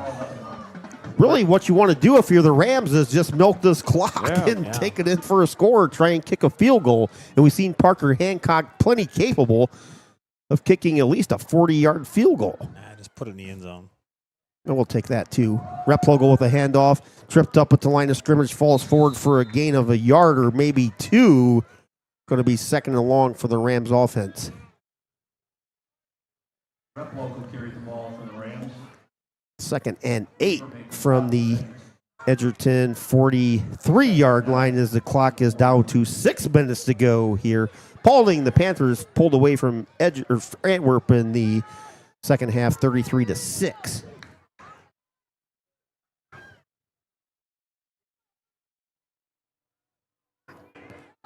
Rams break the huddle with plenty of time on the play clock. Empty backfield, 3 receivers near side, 2 far side. Farrell looks, fires it out there, man, all alone, caught at the 40, down to the 35-yard line. Be a little bit short of the Grady first down. Stark out there. Without Josh Lieb out there on offense, the Rams going different. She got somebody else down out Shively here. just went down out there. I think that's Shively. So Emily Volmar comes running out, I think it's his knee. and Eve Wimpkin. So hopefully that's just a cramp. It Cramp. appears to be. Yeah, it looks like just a cramp. Which, as we said, with the weather as cold as it's been this week, especially tonight as Coach Becker comes out there as well, but it's going to be third and short, but it's kind of the inopportune time for Dylan Shively. They marked him where the stick is at. That's not where he went down. He went down right on the yard line. Right on the 35. Marked him a whole full yard short of that. The Bull Crew is watching. Mr. Michael Sebring and Brett Beckman. Thank you, gentlemen, for tuning in here. Oh, that's not even close. That's not even- What in the world? Wow. Oh, Grady Stark with the catch and clearly about a yard went short down at the there. 35, which would have been not quite a first down, but within a half a yard. Right. There's Emily Volmar, Coach Becker, and I think it's Hayden Becker out there as well with Dylan Shively. Shively drinking all the water he can, and he is up a little bit gingerly, but trying to stretch that calf out. He'll probably be out for about a play. and Yeah, he'll it should back be in, out of so- play. Now he's walking much faster pace as he heads towards the sideline. And for all us older gentlemen that get cramps in the middle of the night, I know exactly how that feels. They're going to go over and give him some mustard. That's what they always do. But believe it or not, I looked that up, and mustard has nothing to do with stopping a cramp. Plus, it's disgusting. This 5:22 and counting here. 3rd and short for the Rams. Hadamer takes the handoff straight ahead. Doug has a first down close to the 30-yard line. Hall, crop insurance first down. Rams keep those sticks moving as we get close to the 5-minute mark. 30-28. Edgerton trying to hold on here tonight. Main thing about the sticks is the clock's running, so that's a good thing. A huge pickup there, and I mean that was probably one of the bigger plays of the entire game. Keeps this drive moving. 4:56 and counting. Hadamer knew his role, get the first down, and he did just that. 2 receivers far side, 2 near side. Hadamer in the backfield. Farrell with the snap, feels the pressure, throws an out pattern. Grady Stark with the catch at the sticks. That's going to be close to a first down. Again, kept the clock running. Holmeyer monumental replay here. Farrell under pressure, just throws it out there. Stark with a great catch. Such an odd throw, too. He kind of threw that like a jump pass. High, yeah. Yeah, but that's a long ways for just a jump pass. Talk about growing up in the last 2 weeks. Grady Stark. Wow. Get thrust into it, man. There you go. Injuries, next person The up. cheats and leave out. Stark. Huge role tonight. Just short of the first down, it's going to be 2nd and less than a yard for the Rams. They break the huddle with no backs in the backfield. 3 receivers near side, 2 far side. Farrell with the snap. Going to throw in the end zone. Shively out there. Ball's in the air, knocked away. Incomplete. Parker Eldon on the coverage. Shively in the far corner of the end zone. Had a half a step, but good defense by the Edgerton cornerback. Yeah, I was surprised Eldon got to that. He didn't get his head turned around, just threw his hand up there and was able to come up with the deflection. Going to be 3rd and 1 for the Rams. 4 minutes to go here. They trail by 2, and they have the ball all the way down to the Edgerton 22-yard line. Right now, it would be close to a 40-yard field goal. Yeah, I need to get a first down here. Can't see the flag, so I don't know. There's absolutely No wind breeze. movement. They're going to give Hadamer the ball here straight ahead, I'm sure. Replogo must be out again. So Hadamer with the handoff straight ahead, close to the first down. He should have I it. think he's got it. I don't know, the referee on that side. Man, saying he's 4th coming in down. with 4 fingers up. Wow. So Hadamer with the carry apparently did not get the first down. They're going to call for a measurement. down. No, they Oh, don't. they just gave it to him. Oh, they did. Referee counted it as the first Whoa. down. Boy, oh, boy. First down to Nora, but this is general I don't football agree fan with that. here. I would like to see at least You've a gotta measurement. measure that. Yeah, you've got to Oh, measure boy, that. You can't come just on. eyeball that. That's especially in this situation where that takes. I mean, that's a huge call to make Yeah, in that it's a situation huge as a first ref. down. You And got the to measure it. 3:30 and moving. Edgerton faithful not happy as long with. I mean, I would honestly want to measure it myself. So the Rams have a 1st and 10 from the 21-yard line of Edgerton. Farrell back to pass, looks, fires in the end zone. Out there, Reynolds, bobbled, dropped in the end zone or knocked away really by Tucker Carl. Rams throwing into the corner of the end zone to Owen Reynolds, who's had a great game here tonight already. Reynolds has 9 catches, 142 yards on the night, and 3 touchdowns. Down to 3:14 here in the 4th, 30-28 Edgerton. It's going to be 2nd and 10 to Nora from the Bulldog 21-yard line. Rams have 3 timeouts remaining. Edgerton with 2. I'm telling you guys, I'm running Schinniger right to the goalpost. Ball's on the far side, hash empty backfield. go. Pass out of this sideline. Little quick out by Shively. Makes the catch short of the sticks. It's going to be 3rd and about 2 for Tinora. Complete to Shively, taken down by Eldon. Those are the kind of passes we've been needing here. There's 6-7 yards out. Just catch the nickel and dimes. What you needed in the first half. Oh, Owen Farrell quietly approaching 300 yards, guys. 26 of 43 for 290 yards and 4 touchdowns tonight. 3rd down here, 3rd and 4 from the Bulldog 15. Empty backfield, Farrell back to pass. Looks, fires in the end zone. Out there, caught. Shively touchdown as a flag goes flying. That's going to be interference on Edgerton. I'm not sure. The official that threw the flag is the one that signaled touchdown. So. Yeah, they tugged at Shively's jersey. So a 15-yard touchdown I don't know. The referee's pointing. I know he's pointing towards Tinora. Are they going to call an offensive pass interference? That should not. No, they had Shively's jersey. I don't know why the official was signaling towards the offense. It's not on the scoreboard yet. I don't see Becker going crazy, so it must not Yeah, be I was against going us. to say. Play it back again here and see. Sure. Oh, yeah. my, yeah. monumental. He's got a hold Like, of him. he had him for 3 Yeah, yards. Yeah, he had a hold of his shirt. So, yeah, it's definitely defensive pass interference. So with 2:30 to go here in the contest, the Rams have currently taken a 34-30 lead. Extra And- point pending. Looking back at the replay, that Shively just kind of did a little swim move to get past him, and he grabbed a hold of the jersey and just held on to him for about 3 yards. They're going for 2 here to put it up so you're up by a touchdown, and then the extra point would matter if you don't go for the touchdown. Almost a complete reversal of halves, guys. Oh, yeah. Edgerton absolutely. dominated the first half. Tinora was lifeless. And it's been the complete opposite here in the second as the Rams go for 2. Rep Plogle in the backfield. Rams have 2 receivers out there. Fake handoff. Farrell's going to keep it himself, and he's undercut Should've flipped as he that. tries to take it over the right side. So the 2-point conversion is not good. But 2:30 to go here in the fourth quarter has seen the Tinora Rams rally to take a 34-30 lead.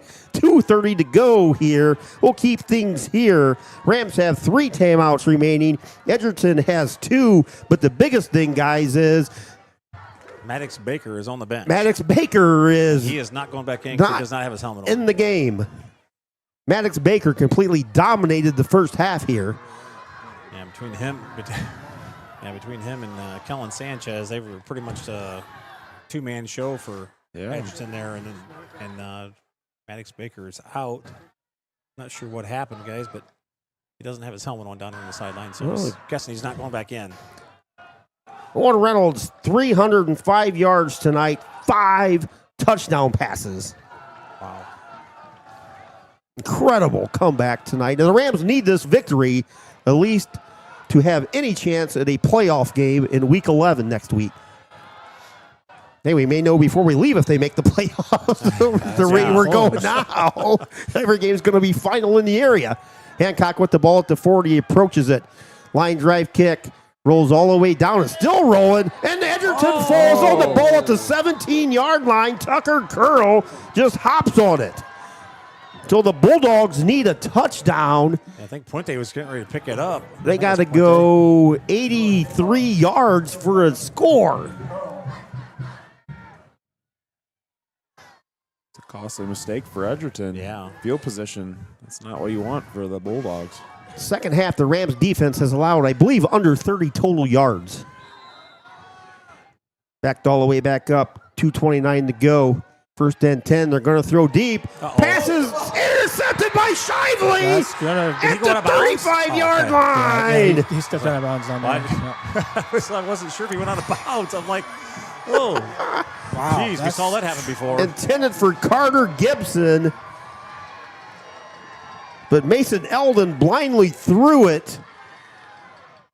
Short of the intended receiver, Dylan Shively alertly turned around and picked it off. Shively would have kept his foot in bounds. He could have taken that thing for 6 and put this game away. Man, like I said, just about everything that could possibly have gone wrong in the second half for Edgerton has. Those people that left at halftime and stopped watching us, that's a Yeah. bad job by you. I saw some people picking up their seats, leaving at halftime. thinking Goodness this thing's probably gracious. over, but wow. This is wow. incredible. Abram Jimenez in the backfield now. High snap. Good job by Farrell to get the ball down to give to the senior Jimenez. He pounds it down to the 35-yard line. Timeout, Coach Flagel and the Bulldogs. We don't want to snap the ball over the quarterback's head right here. That's Boy, not, oh that's boy, one thing that we was a don't high wanna do. snap. Rams offensive line battling injuries the last month.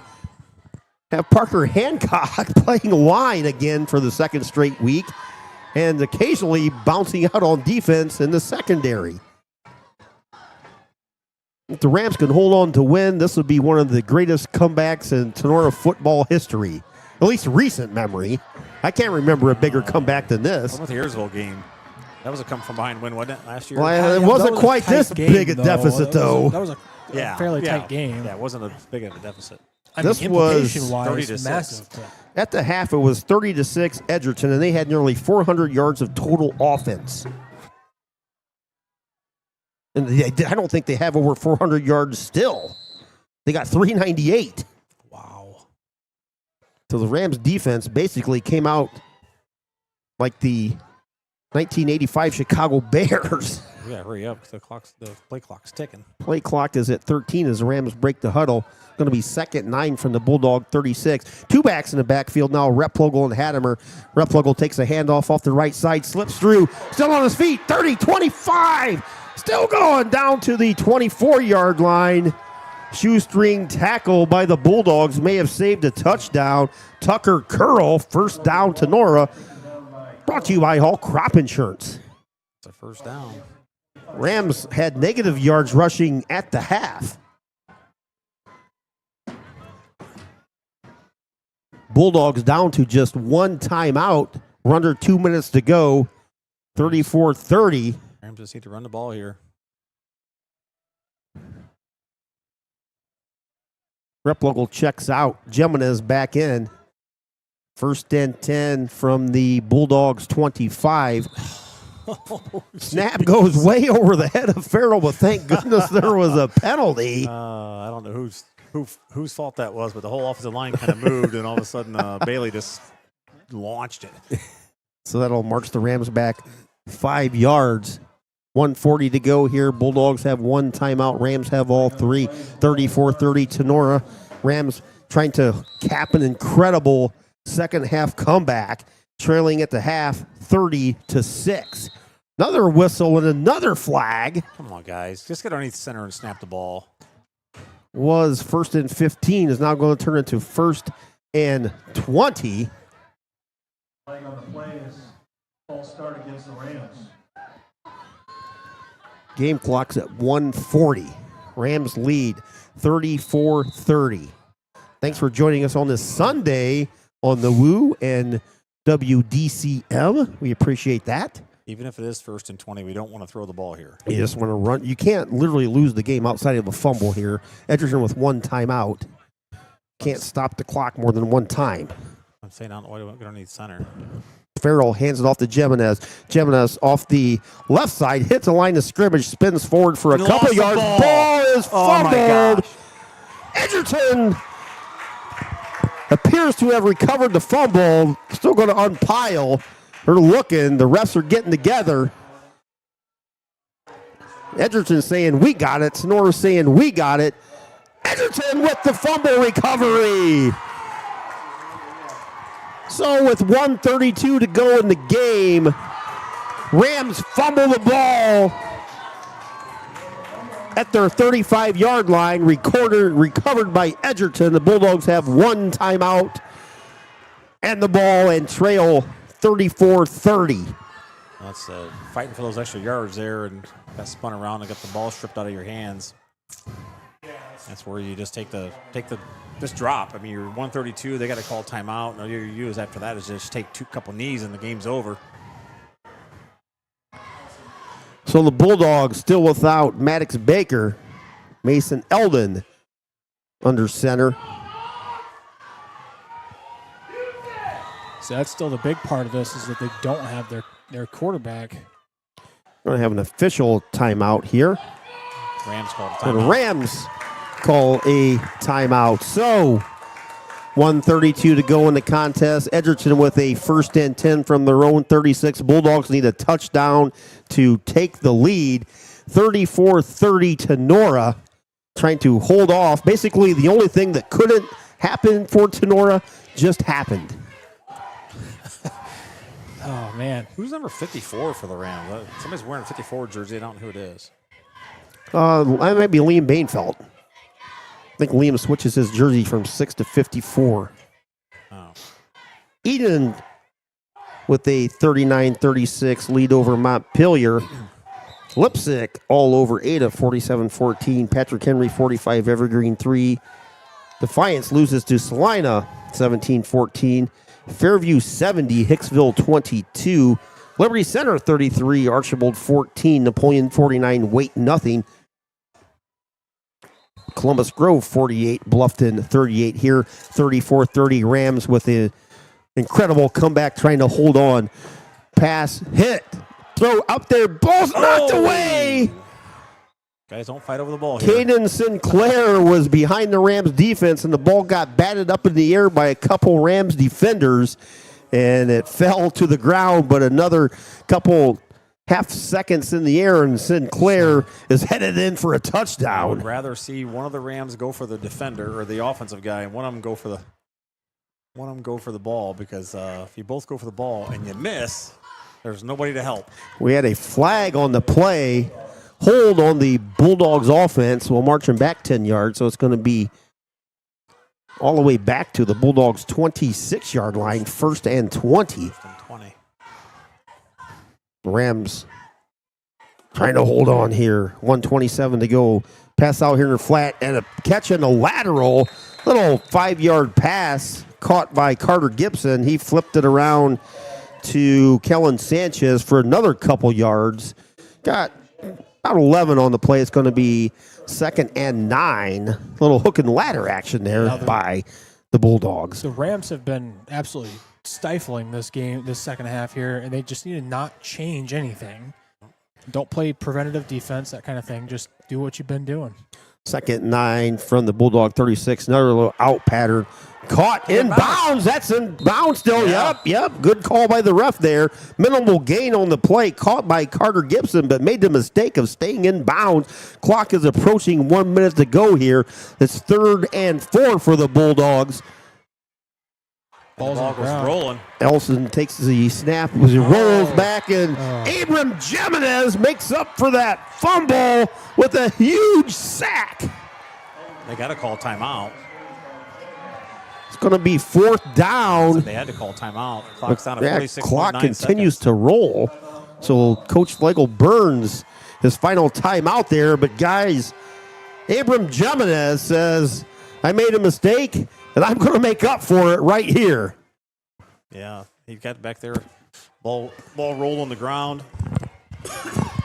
Ball rolled on the ground, and Abram was able to get in there and make a stop.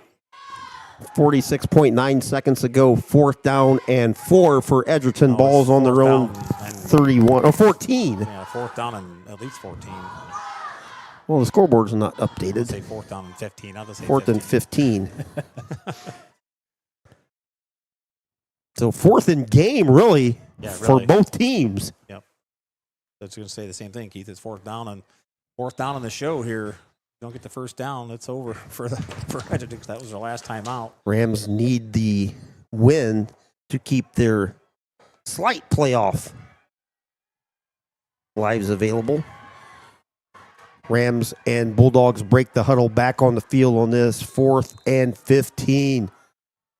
Ball's all the way back to the Edgerton 31. Deep pass down the field. Ball's in the air. Intercepted by Parker Hancock at the 35-yard line, and he's tackled by all his teammates. Hancock with the interception. Looks to have sealed the victory for the Rams, but the way this game has gone tonight, don't go anywhere. Parker Hancock with a interception on that 4th down. The Rams take over 1st and 10 from the Bulldogs' 31-yard line.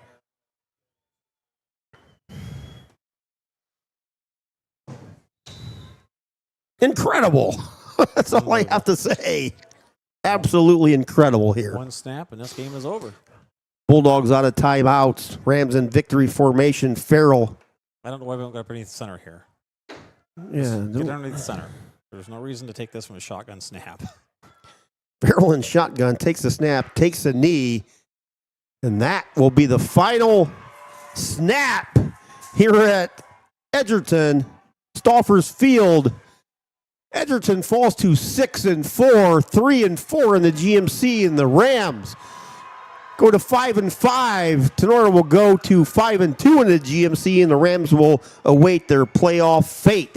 Going to have some post-game interviews with Logan Bailey down there, and a tale of two halves.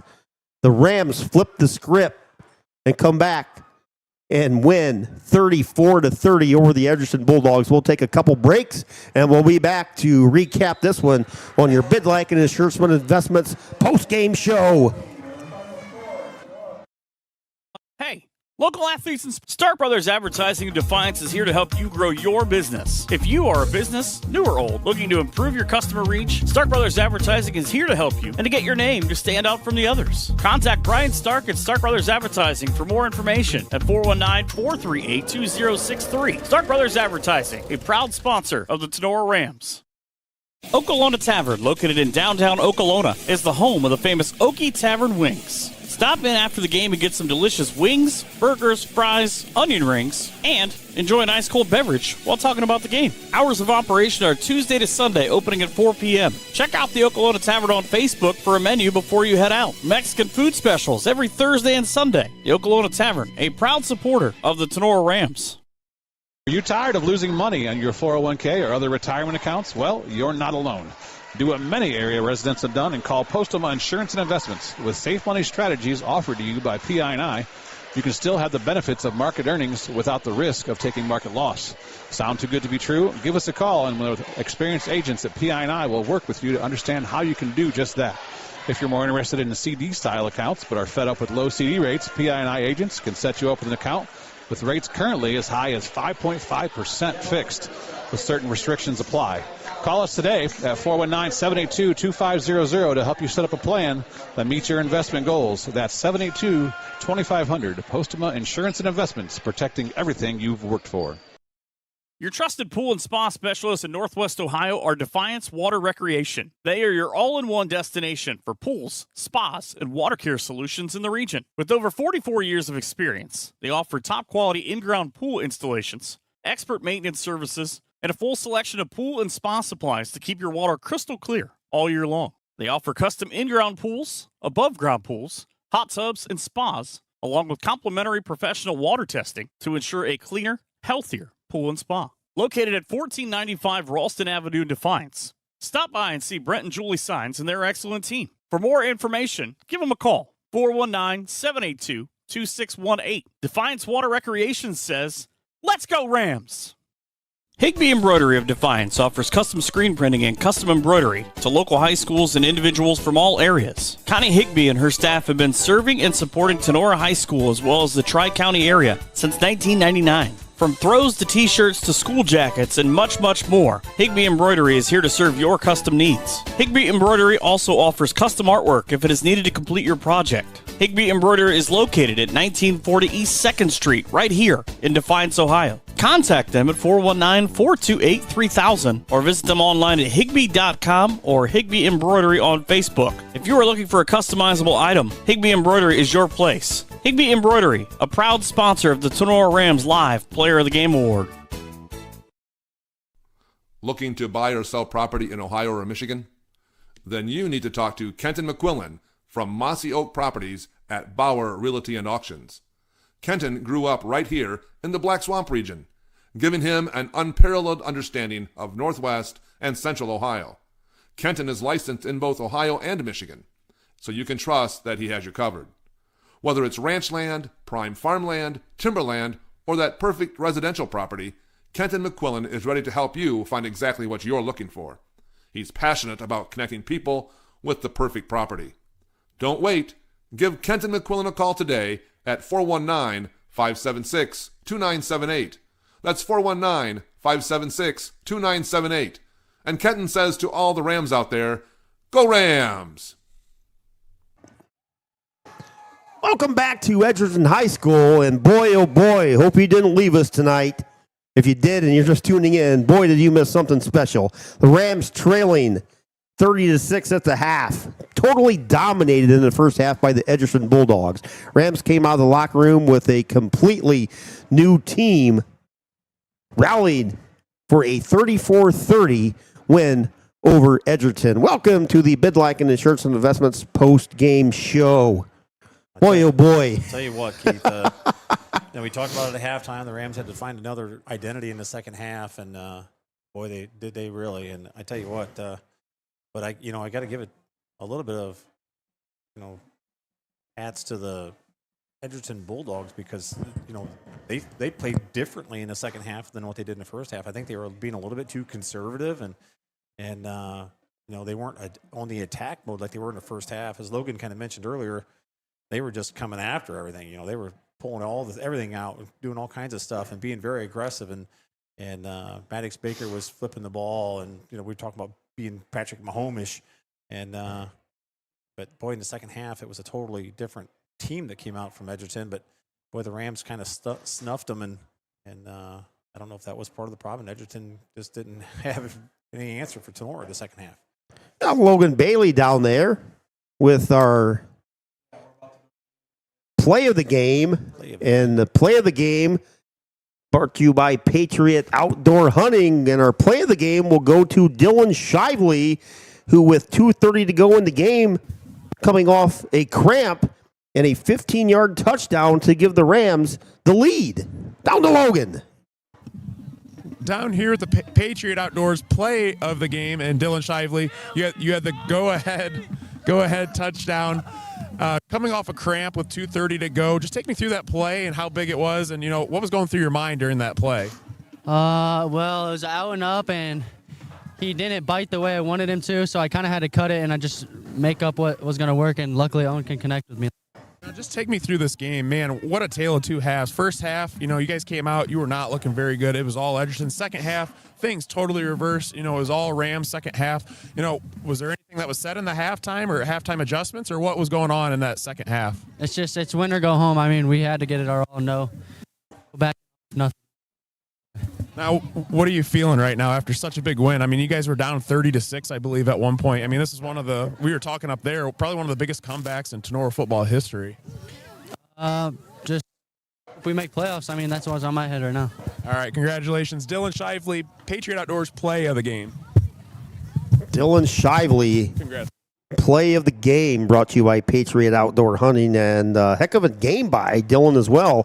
15 targets tonight. He had 9 catches, 93 yards, and 2 scores. Plus, he had probably three extra points at least. He had 2 for sure. Yeah, 3 2-point conversions, I think, or 2. I know he had. I think he had back-to-back. Yeah. So, congratulations to Dylan. Now, I'm going to search out Owen Farrell, who will be our Higbee Embroidery player of the game. So Logan and the massive humanity down there with Rams everywhere. Trying to search out number 0, junior quarterback Owen Farrell, but what a comeback for the Rams football team tonight. I'll go back and look, but I see Logan, but I don't see Owen. We always have a hard time finding Owen for some reason for the post game. I don't see him. I'm looking around myself. He's got to be in that scrum of people somewhere. But we'll try and recap some scoring until Logan's ready. But as we said, the first half was all Edgerton. 8:43 in the opening quarter. Mason Eldon with a 22-yard pass by Maddox Baker. They came right back. Kellen Sanchez with a touchdown pass. It was 14-0. Still in the first quarter. Maddox Baker with a 6-yard touchdown run made it 21-0. Rams finally got on the board with first play of the second quarter. Owen Reynolds with an 18-yard touchdown pass. Extra point was blocked. It was 21-6. Rams backed up at their own 1-inch line, and Bulldog defense recorded a safety. It was 23-6. And then right before the half, Maddox Baker with a second touchdown run. This was a 1-yarder. And we headed to the locker room with a first half dominated by Edgerton, 30-6. Rams came out. Owen Reynolds with a 49-yard touchdown from Owen Farrell. 2-point conversion was good. It was 30-14. And then Tinora came right back. The final play of the third quarter. Reynolds with a 27-yard snag from Farrell. Extra point was good. It was 30-20 as we headed to the fourth quarter. Dylan Shively with a 4-yard touchdown pass. Rams got to 30-28, and we just heard from Dylan Shively caught another pass with 2:30 to go, and Tinora with a 34-30 lead. Rams defense held on a fourth down stop. We'll send down to Logan with our Higbee Embroidery player of the game, Owen Farrell. down here with Higbee Embroidery Player of the Game and Owen Farrell, quarterback for the Rams. Owen, congratulations on the great performance tonight. I talked to Dylan just a few moments ago. What a tale of two halves. First half, it was all Edgerton. Second half was all Tinora. Just take me a little bit through, that second half. I mean, you finished the night with 305 passing yards, 5 passing touchdowns, incredible performance. But, yeah, just take me through, what led to your performance tonight. Yeah, obviously we weren't there in the first half, but wise words from the coaches, getting us fired up, saying this is our season, whatever. You got a shot if you can come back. And first drive in the second half, I told my guys if they block for me, I'll make a play. And that's what happened. We made a play. We drove down the field and we scored and gave ourselves a chance. So. Now, take me through that final go-ahead touchdown play with you and the connection to Dylan Shively. Dylan said it was a little out and up. Just take me through what your reads were and what you were looking, and, how good did that feel to get the go-ahead touchdown late in the fourth? Yeah, basically my read was just throw it up to Dylan Shively. 95% of the time we'll come down with it. If it's not, it's a bad throw. Just let him go make a play. I like it.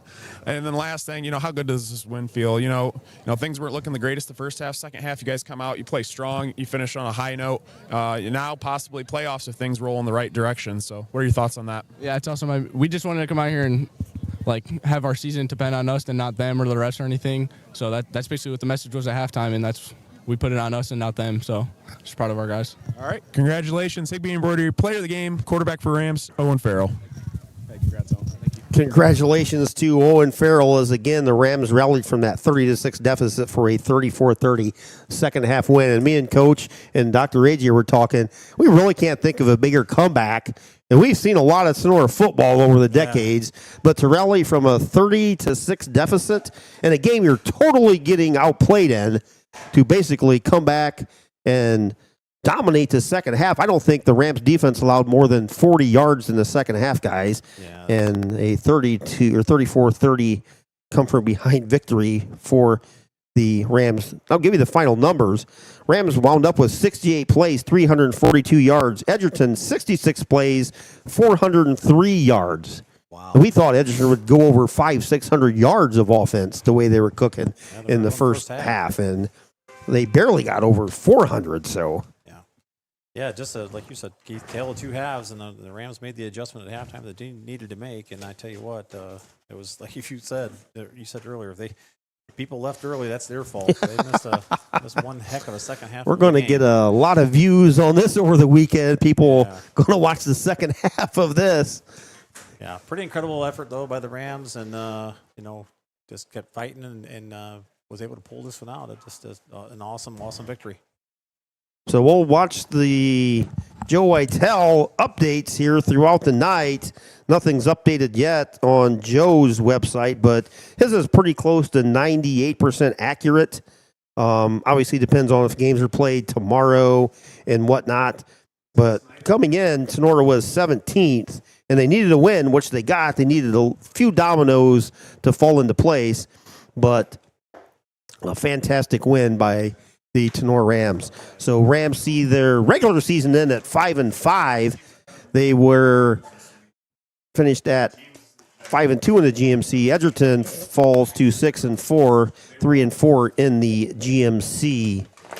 And I'd like to thank everybody, our fantastic crew. We don't know if this is our final game of the season, but Coach Tony Fairchild, Dr. AJ Fairchild behind the scenes doing a fantastic job. Dr. Logan Bailey on camera, and Mr. Jason DeWise doing lots of roles this season, scoreboard, camera, you name it. First year for Jason with us, and I think he had a good time. He said it was a blast, so we'll see. Hopefully we can have a week 11, but we really won't know officially probably until late after midnight tomorrow. Officially Sunday when the rankings come out, but we appreciate everybody who has tuned in this fall for Tinora Rams Sports, and we especially like to thank all of our fantastic sponsors that we have here at Tinora Rams Live, starting with our title sponsor, Wiener Hill and Weber Attorneys at Law, Optimal Performance and Fitness in Defiance and Napoleon, Clubhouse Pizza in Ney, Pat and Stevens Body Shop, Jewel Grain, Tinora Rams Athletic Boosters, Wooden Indian Pawn Shop, Bidlack Insurance and Financial Services, Mr. Tim Bidlack, Cut and Polished Hair and Nail Salon, who is our broadcast sponsor, Miss Jenny Bidlack, All Crop Insurance, Signs Excavating, Higbee Embroidery, Drop Zone Pizzeria, who is our scoreboard sponsor, the Oklahoma Tavern, Maumee Valley Title Agency, our halftime stats sponsor, Jim Garris at BSN Sports, our Red Zone sponsor, Firestone Tavern, Postgame Insurance and Investments, and Mr. Logan Bailey at NWO Sports. Make sure you tune into our podcast. We have a fantastic time on that. Brother Tacos Catering, thank you, Joe and Sheila Salinas. Schlegel Farms, Chris, Becky, Kennedy, Ian, and Lucas. Mr. Vince Salinas and Michelle Bacon. Laura Kepi, Jake Samantha, and Milo Essick. Corey Hornish. Kevin Weber of Weber Materials. Prosperity Painting. Stark Brothers Advertising. Matt Yost of Remax Realty. Straight Line Outdoors Lawn Care, Mossy Oak Properties, and Signs Pub. Patriot Outdoor Hunting, thank you, Jeremy Bainfeld, for sponsoring our play of the game all season. South 66 Lanes, Holbrook Plumbing, The Crescent News, Marco's Pizza, Four County Career Center, McCarthy's in Defiance, Barney's in Evansport, Defiance Therapeutic Massage and Wellness Center, Harvest Moon, which is the old St. Mike's Golf Course. Stop out on after the game tonight. Hey, you're going to have a great time out there if they're still open when you get out there. Defiance Water Recreation, thank you, Brent and Julie Signs. Thank you, Sean Hammond at Buckeye Aerial Ag. Homeyer's Monumental for being our replay sponsor and our commercial voiceover man, Mr. Gene Sugg and Michael Hearn. Final again, Tinora with a all-time epic comeback, 34-30. And again, thanks to the guys here. We don't know if we got a game next week. We'll find out later. But thanks to Coach Tony Fairchild, Dr. A.J. Fairchild, Dr. Logan Bailey, and Mr. Jason DeWeiss. This is Keith Brown. Hoping we see you guys next week, but we'll let you know as soon as we know. Have a great weekend, everybody.